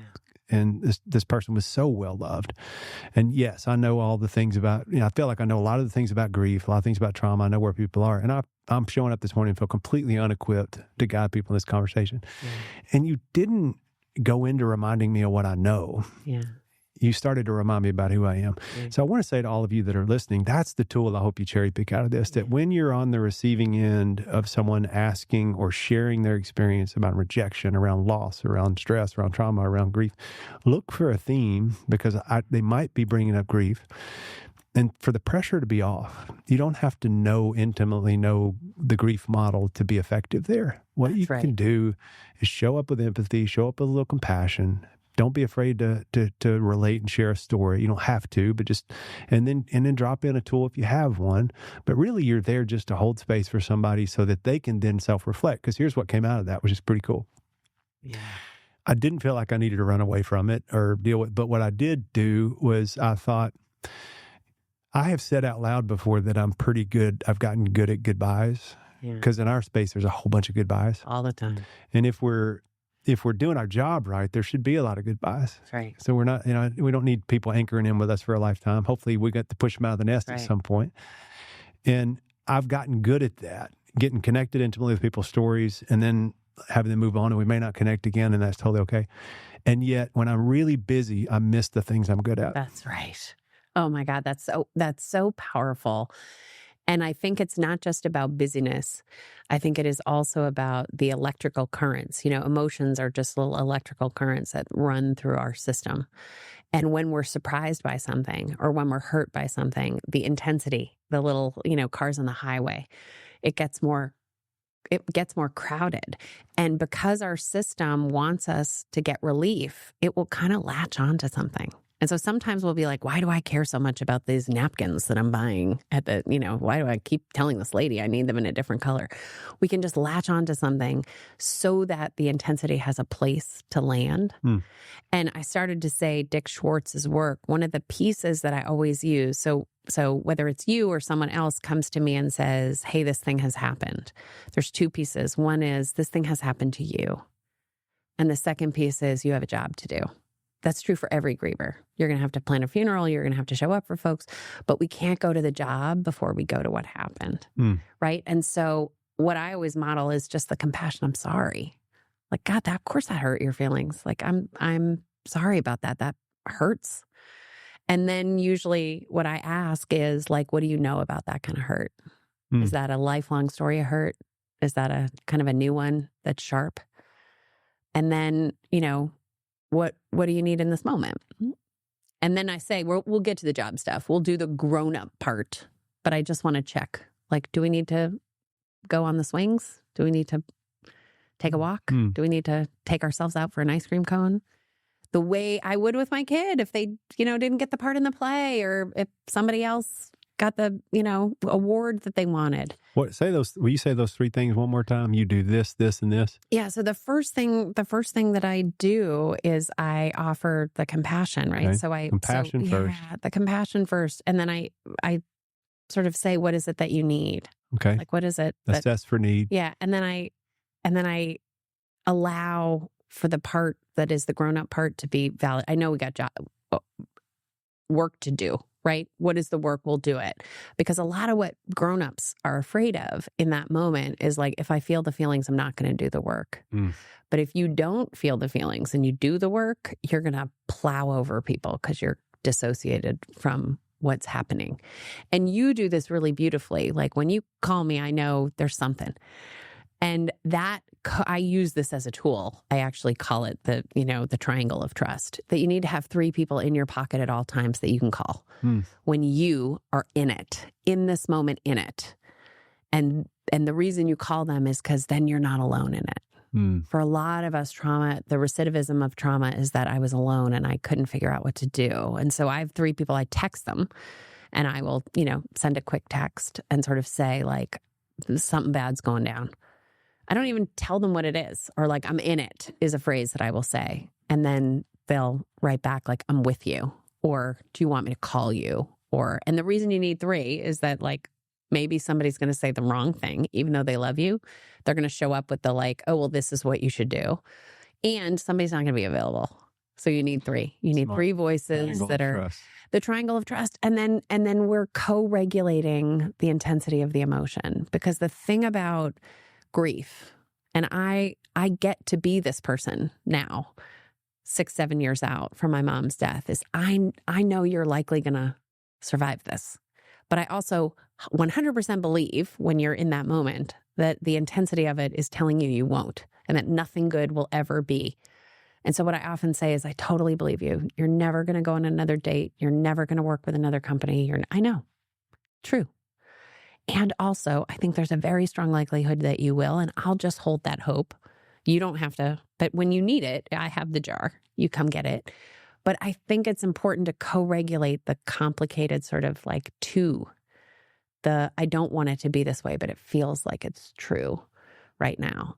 And compassion, one of the things that is really tricky, I think, about being a therapist is the word empathy is thrown around a lot. There's a lot of like empathy in workplaces. But empathy, when you look at who rates as the highest on empathetic scales, it's people with trauma. And so if we go backwards with that, what that means is people with trauma are often pulling up their experience in order to empathize with other people. So when you go to work and your dad died and his dad died and you're pulling up your empathy, you're pulling up the trauma of your dad's death. So empathy is a good word. I like it better as compassion, because empathy with boundaries is compassion. Empathy with boundaries and action. I'm going to show up for you. And so when I'm with a griever, the very first thing that I offer them is that, which is empathy with boundaries. So it's compassion. I'm not going to get all activated myself. I'm going to try not to. And I'm going to say, oh man, it absolutely bites. It just stinks when you see everybody else on the red carpet going to a party that like you're their friends too, but for professional reasons, you don't get to go. And don't ignore, if you listen to this, don't ignore those internal cues, because you can try to outthink them. I did, because I immediately went, well, I have seasoned to a place where the fear of missing out on things is not what it used to be, because it's honestly, sometimes you feel like it's a privilege when you don't go somewhere, and you get there when you get a little older. but you're still human. And what it was just telling a deeper story, which is goodbyes, especially intimate goodbyes from really profound and meaningful relationships require a little bit of grief work to walk away and to process what was good and the gifts that it gave you and the difficulty that you might have by moving on from it. That's right. Getting that out of your body in a trusted source is a huge part of the grief process. And I just skipped it on that one, and I do that sometimes when I'm overwhelmed. It's like, Me too. Good, and I didn't even think about the goodbye. I was like, oh, well, it just got here and it surprised me. And now it feels like rejection. And I wouldn't have thought about that unless you met my energy with energy. And so if it's anything that you learn to do, it's an energetic exchange. You describe grief as an energy we hold in our body. Support for grief is the energy we hold in our body. I believe that too. One of the things that I'm doing right now, so I have a good friend named Eva who is an Episcopal priest, and she and I walk with our dogs really early on Sunday mornings because we can take them off the leash. And I have this idiot chocolate lab who likes to crash through the woods, and I have a really harried church story in that I was raised in one of the Catholic churches in Boston that was helmed by a pedophile, and so my spirituality feels really mangled. And I needed it a lot. So I stepped away from the Catholic Church and I tried to be an Episcopal. And really, where I landed, and I talked to Heather on your staff about this, as I landed in nature. That's the only thing I can really trust. But I need it. I need the structure of prayer sometimes, and I miss the smell of incense. And I have some things right now where the grief is not so much about what I've lost. It's about what I wish I had.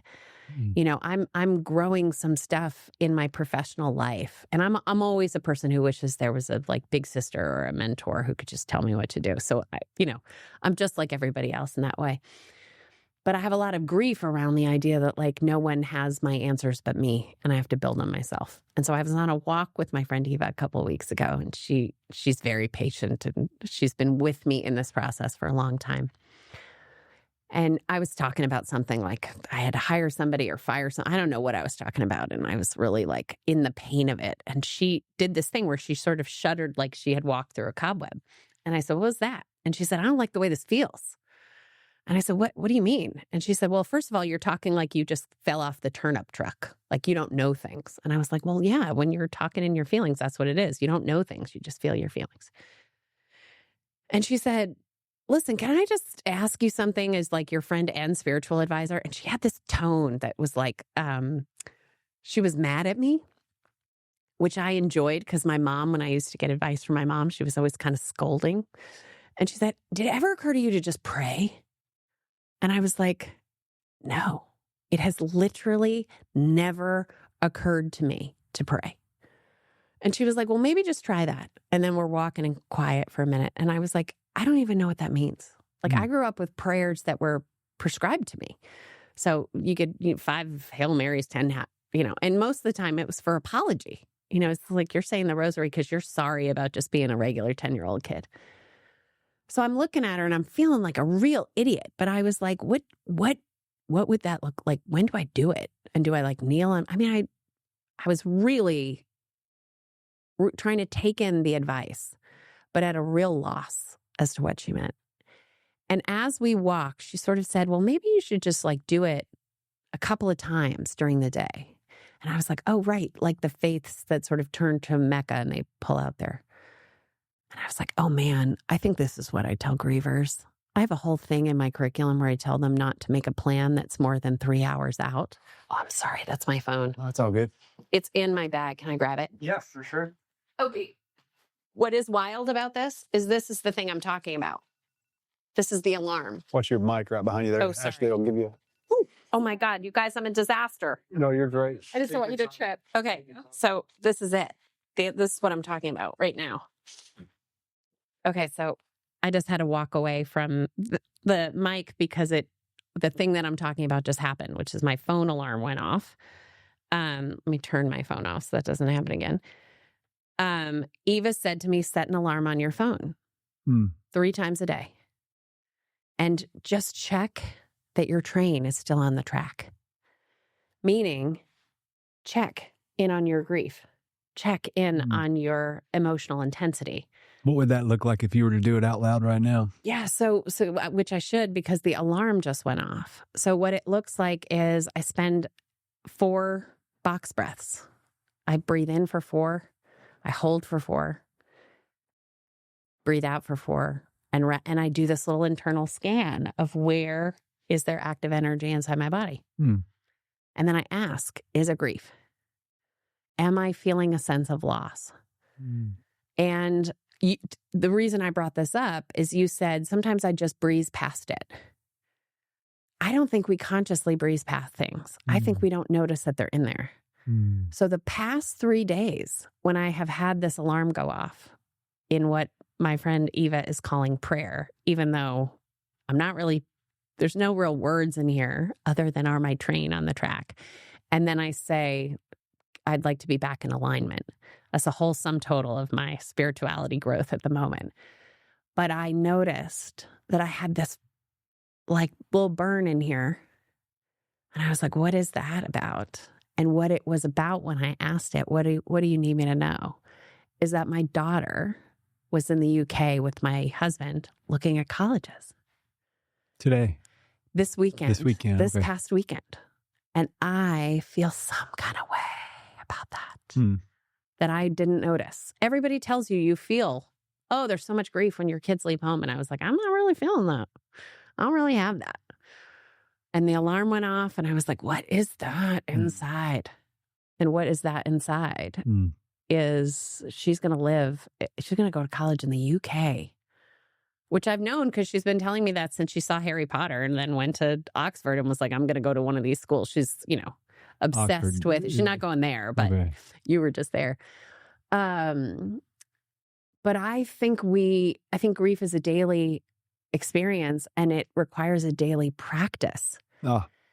And when we have a daily practice, which I've created some structures towards, but what Eva was really helping me to is sort of, becoming an expert in your own sort of owner's manual around energy, being able to discern, I don't know what that's about, but I know that particular feeling means there's a sense of loss.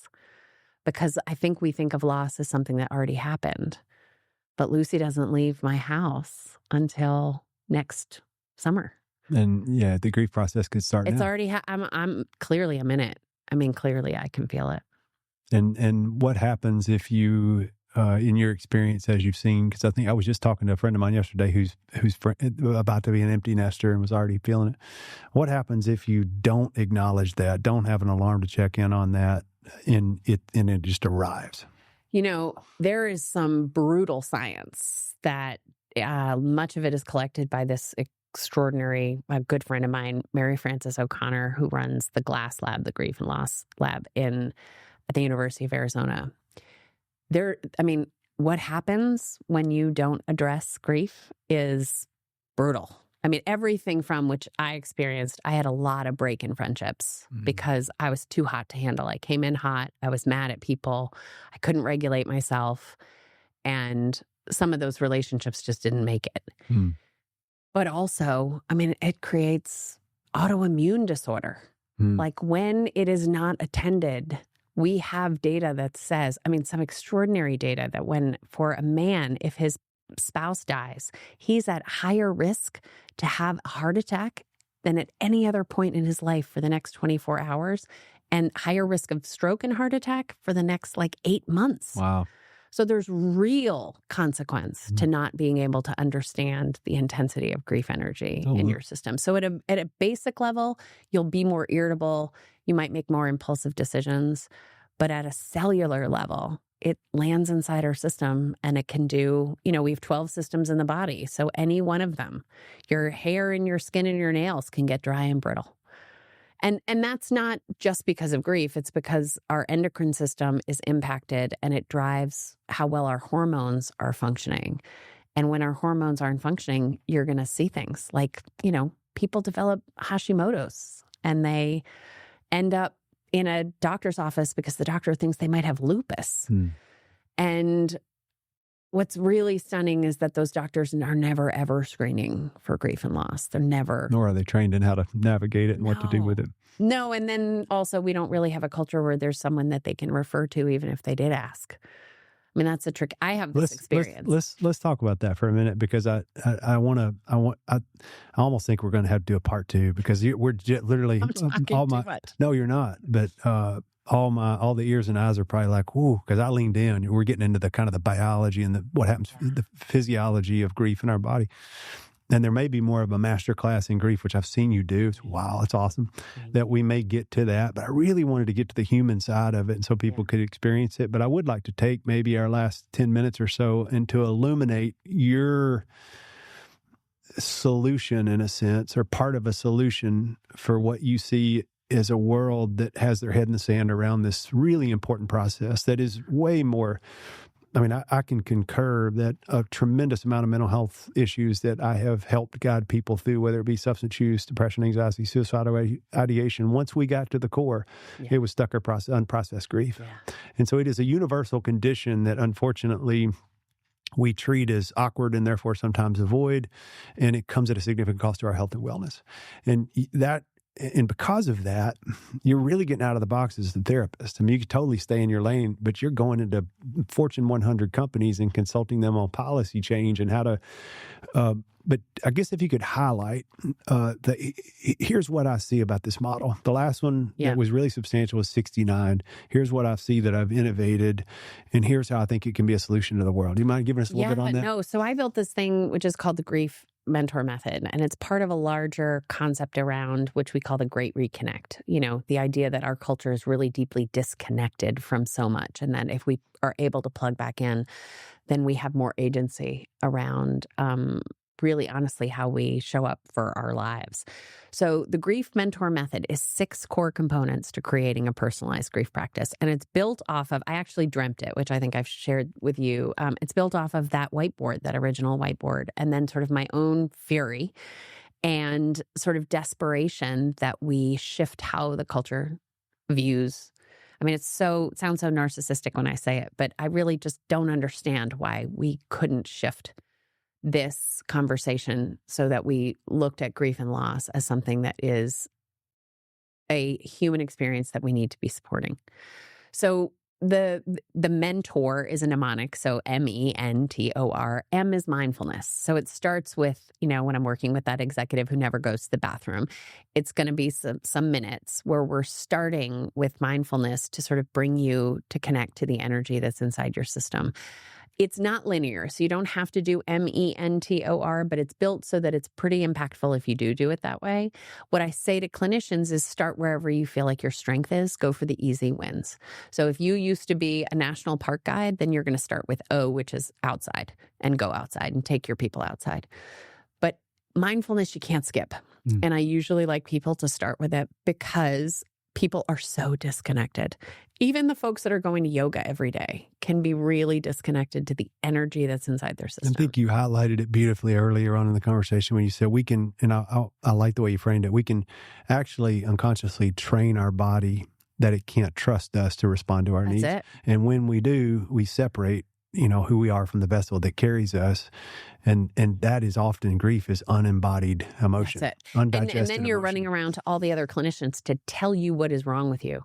Give us that. Give me a diagnosis. Give me instead of, I can feel something inside of me that needs my attention. I need it to tell me what it needs. It's so ironic because I think so many people the first question is, how long is this going to last? Or when I don't blame them. It's brutal. When do I get through it?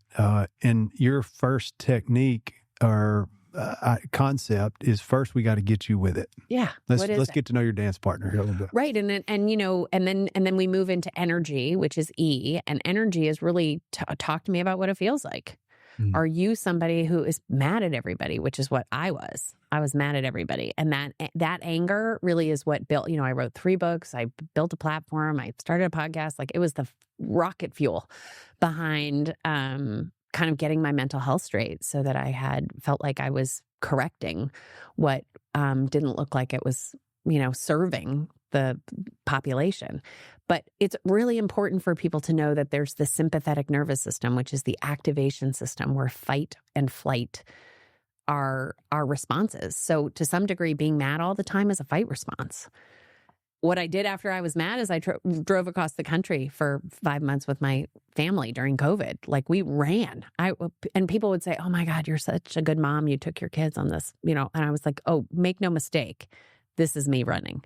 I can't sit still." But I understood that differently, right?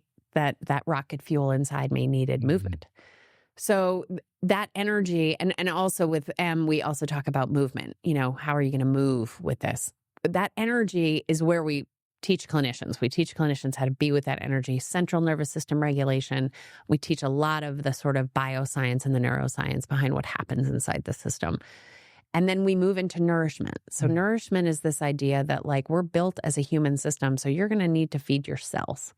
And it makes people laugh, but like the amount of banana bread people eat when they're grieving or casserole. Right. And again, I mentioned it here because it was so meaningful to me. There is delicious food on your campus that is healthy, and it's there to help your system do a kind of healing. But if you don't have macronutrients, like if you don't have fat and protein and carbohydrates in your system, you are going to have a really hard time getting well. That the way in which you create dopamine and the serotonin, it needs your body to be functioning. But nourishment is also all the things that come into your system that allow you to feel something other than grief. Right. And so for me, that has to be a heavy intensity. You were talking about a concert tonight, like concerts, going and standing real close to a speaker, being out under a dark sky where there's a million stars. We talk about it sort of as awe, but also as being overwhelmed by something other than. So it's almost like the intensity of that energy that is grief gets a partner of something that's beautiful. And so I ask people, what works for you and is it still working? Going to a museum, listening to music, that's nourishment. And then T is translation, which is what is the story you're telling yourself? I use this example a lot, but I had a client many years ago who had moved to DC where my office was, and she came in and she was really overwrought. And she said, "I can't believe it. I'm having the same experience here that I had, back home. Everybody just wants to know about how my brother died." And I said, "What? Tell me." And she said, "Well, when I was young, my brother was murdered, and now just everybody wants to know what happened to him. And that's not what I want to talk about." And I said, "Well, what are you saying when you meet people? Are you saying like my brother was murdered?" And she said, "Sure." Well, they say, "Do you have any siblings?" And I say, "Well, I have a brother, but he was murdered." I said, "Well, that might be why they're asking what happened to him. And if you don't want to talk about that, is there a different way that you can tell the story?" And so all she did was shift to, when I was 12, my brother, who was my best friend, died suddenly, and I miss him every day. He was the funniest person I ever knew. And then her experience with her understanding of the loss of him was totally different on account of that. But the other thing is, even for those of us that have written memoirs about our loss, is that it's always ongoing. It's always teaching us something. I had a new experience recently where I was like, God, that moment that I had defined for a really long time when I heard that my mother had died from my husband, I defined that as really deeply traumatized, and that I had kind of abandoned myself in that moment. But I'm looking at that now and I'm like, yeah, but I got through that moment and I functioned. And maybe that was a deeply spiritual moment where something outside of me took care of me and allowed me to function. So it's a really different translation and story. So what is the story I'm telling myself? And we do a lot of writing there, but not just writing. You can do collage, and some of that I learned here, frankly. You can do movement. How do you want to express it? Get the story out. It matters. And then O is outside. So that is literally go outside. And it's all adaptable for folks. There are some folks who can't get outside. We use a lot of the videos like Planet Earth to sort of bring nature inside. But we know that the body is regulated by the physicality of being outside. So being outside in New York City, good. Being outside in Tennessee, maybe better. The sounds of birds and water and all of that is really good for our bodies. And sunlight before, 11 in the morning actually helps with unlock the magnesium. There's a whole lot of bio things that happen. And outside is you're going to need to go outside the network that you currently have. The people who are with you in the experience are going to have their own experience they need to attend to. And the people who knew you right up until now, they loved and knew how to be with the person that they understand you to be, and you are becoming someone else. So it is not to say my best friend, who's been my best friend since I was 11, she is still in my pocket. She was with me through this whole experience. But you do lose friends, just like you lose them when you have a baby or you go to college or you switch jobs. And you need people who can talk the short cut. You don't have to like explain what they should say or shouldn't say. You need people who can kind of irreverently laugh at the obscurity and the insanity of some of the things that happen. So that might be a support group, or it might be a friend. It might be an online writing workshop, but you're going to need to go outside your little network. And then R is ritual, which is where everybody always wants to start, which is how do you honor the experience? Do you do it every day? So I write in my journal every single day. And I always write, Dear Mimi, which is what I called my mom. Maybe not always, but many, many days I write that letter to her. But also, you know, on her anniversary, I eat a piece of cheesecake because she ate cheesecake for breakfast. And I don't even like cheesecake, but that's something that I do. And many people I know pretty baller. Also eat a piece of cheesecake. I didn't know that, but that's awesome. So other people will send me a little piece of, you know, a picture of their piece of cheesecake, and they'll say, you know, thinking about you and your mom. And it's just, you know, when we think about how do we support people in grief, like that kind of stuff is A+ level. So the rituals, like, you know, how do you honor the experience on a daily basis at the big anniversaries? And again, you don't have to know that at the first anniversary. You don't have to know it every day. For a lot of people, it happens organically, and other people, they really got to think about it. But you don't have to write a book, and you don't have to start a foundation. And then rest. You know, grief is so exhausting. It is a learning process. The brain is literally learning to live without the thing that you had before, whether it's good health or a marriage or your mom. And the way that I sort of think about it is when my kids were little and I sent them off to half-day preschool, so 3 hours of preschool, every single one of them, I knew to video the last one because I was like, this is a thing that happens. They go to school, which is totally different than our house. Everything about it, the smells, the texture, but all the rules. You got to put the red trucks in the red box. You got to sing the cleanup song. You got to 3 hours. They would come home like a nurse who had just done a double shift.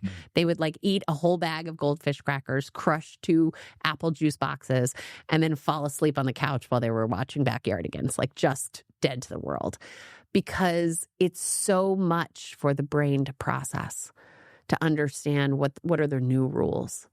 And one of the things that happens in grief for people is they feel very unlike themselves. And so to be very unlike yourself is like living in a, you know, foreign land. Right. And you're out there trying to figure it out. And so those are the 6 components. And we teach it in all kinds of formats. We teach it here, we teach it with your team, and I teach it in classes that are online. I teach it at other institutions, and I don't hold it very close. It's not clutched to me. So the clinical training even is sort of like, once you understand the concepts, go play, go iterate on it, come back and tell me. I get the best emails.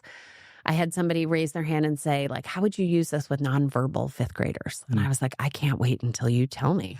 Like, let me know. I can't wait, because it's not, you know, the concepts behind it are just a structure. It's just a bookshelf. It's just a way to think about every single day, how do I attend to this energy that is mine, whether I want it or not? Yeah, well said. Well, we could literally spend 2 hours on that model. And I would like to talk a little bit about it a little bit more, but I want to respect, I told you I'd feed you some lunch. We still got lunch coming. But I'm kind of glad we did, because I think so many messages, we're so full of information. It's in every direction. And so much information is not anchored where the message is actually congruent with the messenger.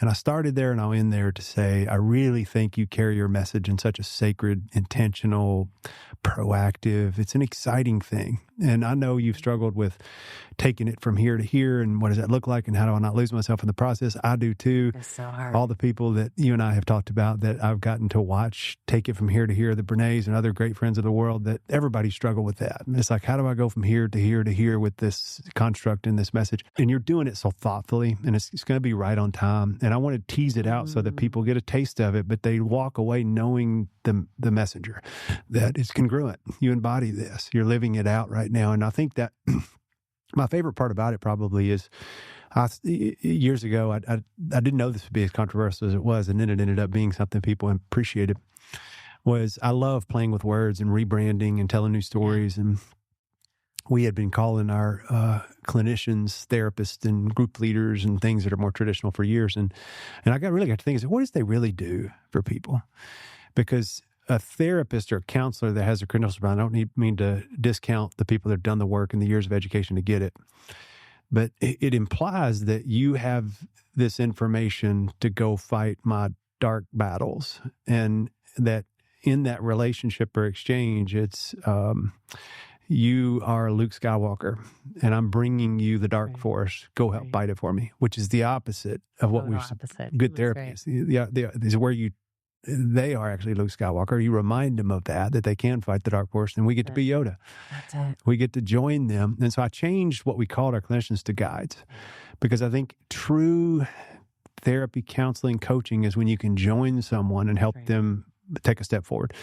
Same concept for mentor. That's right. True grief is not an expert that's going to drop in this. It's truly a mentor. You've really humanized the concept. I think it's so important, because this can be used as a person, can be used as a clinician. And when you present it, I mean, you gave it a quick overview. It's so sophisticated. It's so rooted in data. There's so many exercises and offshoots that I can't wait for you guys to get into once they get into more of your content, the books and the trainings and the podcast and all the things. But today I want you to know that if you walk away with anything, if you think dealing with your own grief or supporting somebody else's grief feels awkward, it can be. And you don't have to push through awkward to find the right thing to say. I think you can push through awkward to realize that not many people show up with that kind of energy in the world. And if anything, I made so many mistakes of saying, you're not alone. You're not alone. It doesn't matter what you say. If someone feels alone, they're alone. That's it. So it's not about what you say. It's can the energy that you bring, not a fixed energy, but can it reflect that I'm with you? I can be your mentor in this season. Yeah. And mentor really is about becoming your own mentor, right? Because what we talk about I think the most important element is that failure is built into it. So again, it's not linear in that you're just progressing up a mountain and going to get better and better. People come in and I say, what do you think would be supportive for you this week? What on that board do you think you could try? And people will often pick yoga. There's something about yoga where people heard from somebody that yoga was good. And what I know about yoga is there's like 72 different kinds of yoga. So what are you talking about? Like, are you going to Bikram? Like, where are you going? But what I say is, okay, there's lots of different kinds. What do you think might be helpful? And they pick one and they say, well, this one's, meaningful and helpful. And I genuinely don't know. If there's somebody who doesn't like stillness, I might say, I'm going to be curious to see. But we just come up with a hypothesis and then they go try it. And the distance between the hypothesis and try is often really long. It can be like a year. But the idea is there's something that you're going to be able to sort of step into as you're becoming a griever. And you're going to step into seeing if yoga is going to support you. And then you go do it. And then you come back and you're like, Meghan, I hated it. It was terrible. I was so sweaty and it was so still and I had a panic attack. And it's like, oh my God, great information. But you become the mentor to yourself. And that's the part. And then, as with all good healing, there may be something that you then get to share with someone else. But the point is, if I told you what I did in order to recover from my grief, you're going to say, I can't do that. I don't want to do that, because you're not meant to. Your grief process is yours to become an expert in. It's not externally located in me. Come on. And my job is to say, you can do it. And I'll be right here, and I will be so engaged and invested, and we will laugh about it, and we will cry about it, and we will be pissed off about it. And if none of it works, we'll get you to the experts that are going to offer you other kinds of treatment. Yeah.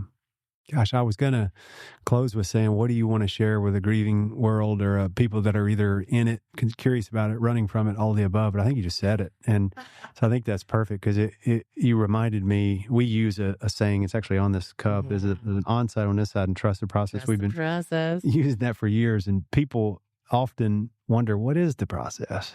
And ultimately what you learn, initially, I think you're learning to trust the tools we may introduce in our time together, may learn to trust us a little bit more. But if we're doing our job right, you're leaving realizing the process is you. And that when the more you can learn to trust yourself, the more likely you're going to be able to navigate the world, more meaning, more value, more human. And I think the same applies, that if you're feeling a little bit lost or challenged by current grief or historic grief, then you may be the mentor you've been waiting for. And if you can find somebody, a guide like you've been to me and you are to a whole lot of other people, that can just be a mirror, a compassionate mirror to remind you of that, to remind you that you have what you need to grow, change, and heal, then I believe we could all come together in a little bit more beautiful way. So grateful to you. So grateful to your program. I mean, I say it all the time. I don't know where I would be if Milestones hadn't been a part of my life. I mean that so genuinely. And I know it's a ridiculous privilege to be able to take time off and to go to a program that costs money. And my goal is for people to have more access so that they can say, I got the support that I needed. I got it because I understood what I needed. And I got myself to a treatment center because I knew that was exactly where I needed to go when that's the right answer. Well, you're doing it. You're meeting my dream. My dream was always never to think that I had some kind of modality that would ripple out. It's that I believe people, that once they get true to who they are, that they would go out and impact the world in a beautiful way. And you're doing it. It's fun to watch. I'm a lucky lady. Well, that's a wrap. And I just want to share my gratitude and thank you all so much for following along on this journey and for subscribing and leaving us reviews and sharing these podcast episodes. This has been so meaningful and encouraging to me, and it's been encouraging to a lot of other people as well. And you are the fuel behind this whole thing for me. When I hear from you, when we get to engage with you, it really pushes us to want to continue to take these conversations to more and more people who we really feel like deserve to grow, change, and heal. So I hope you'll follow along. I hope you'll subscribe. I hope you'll leave us some reviews. And I just want to say thank you again, and I'll see you next time on Human School.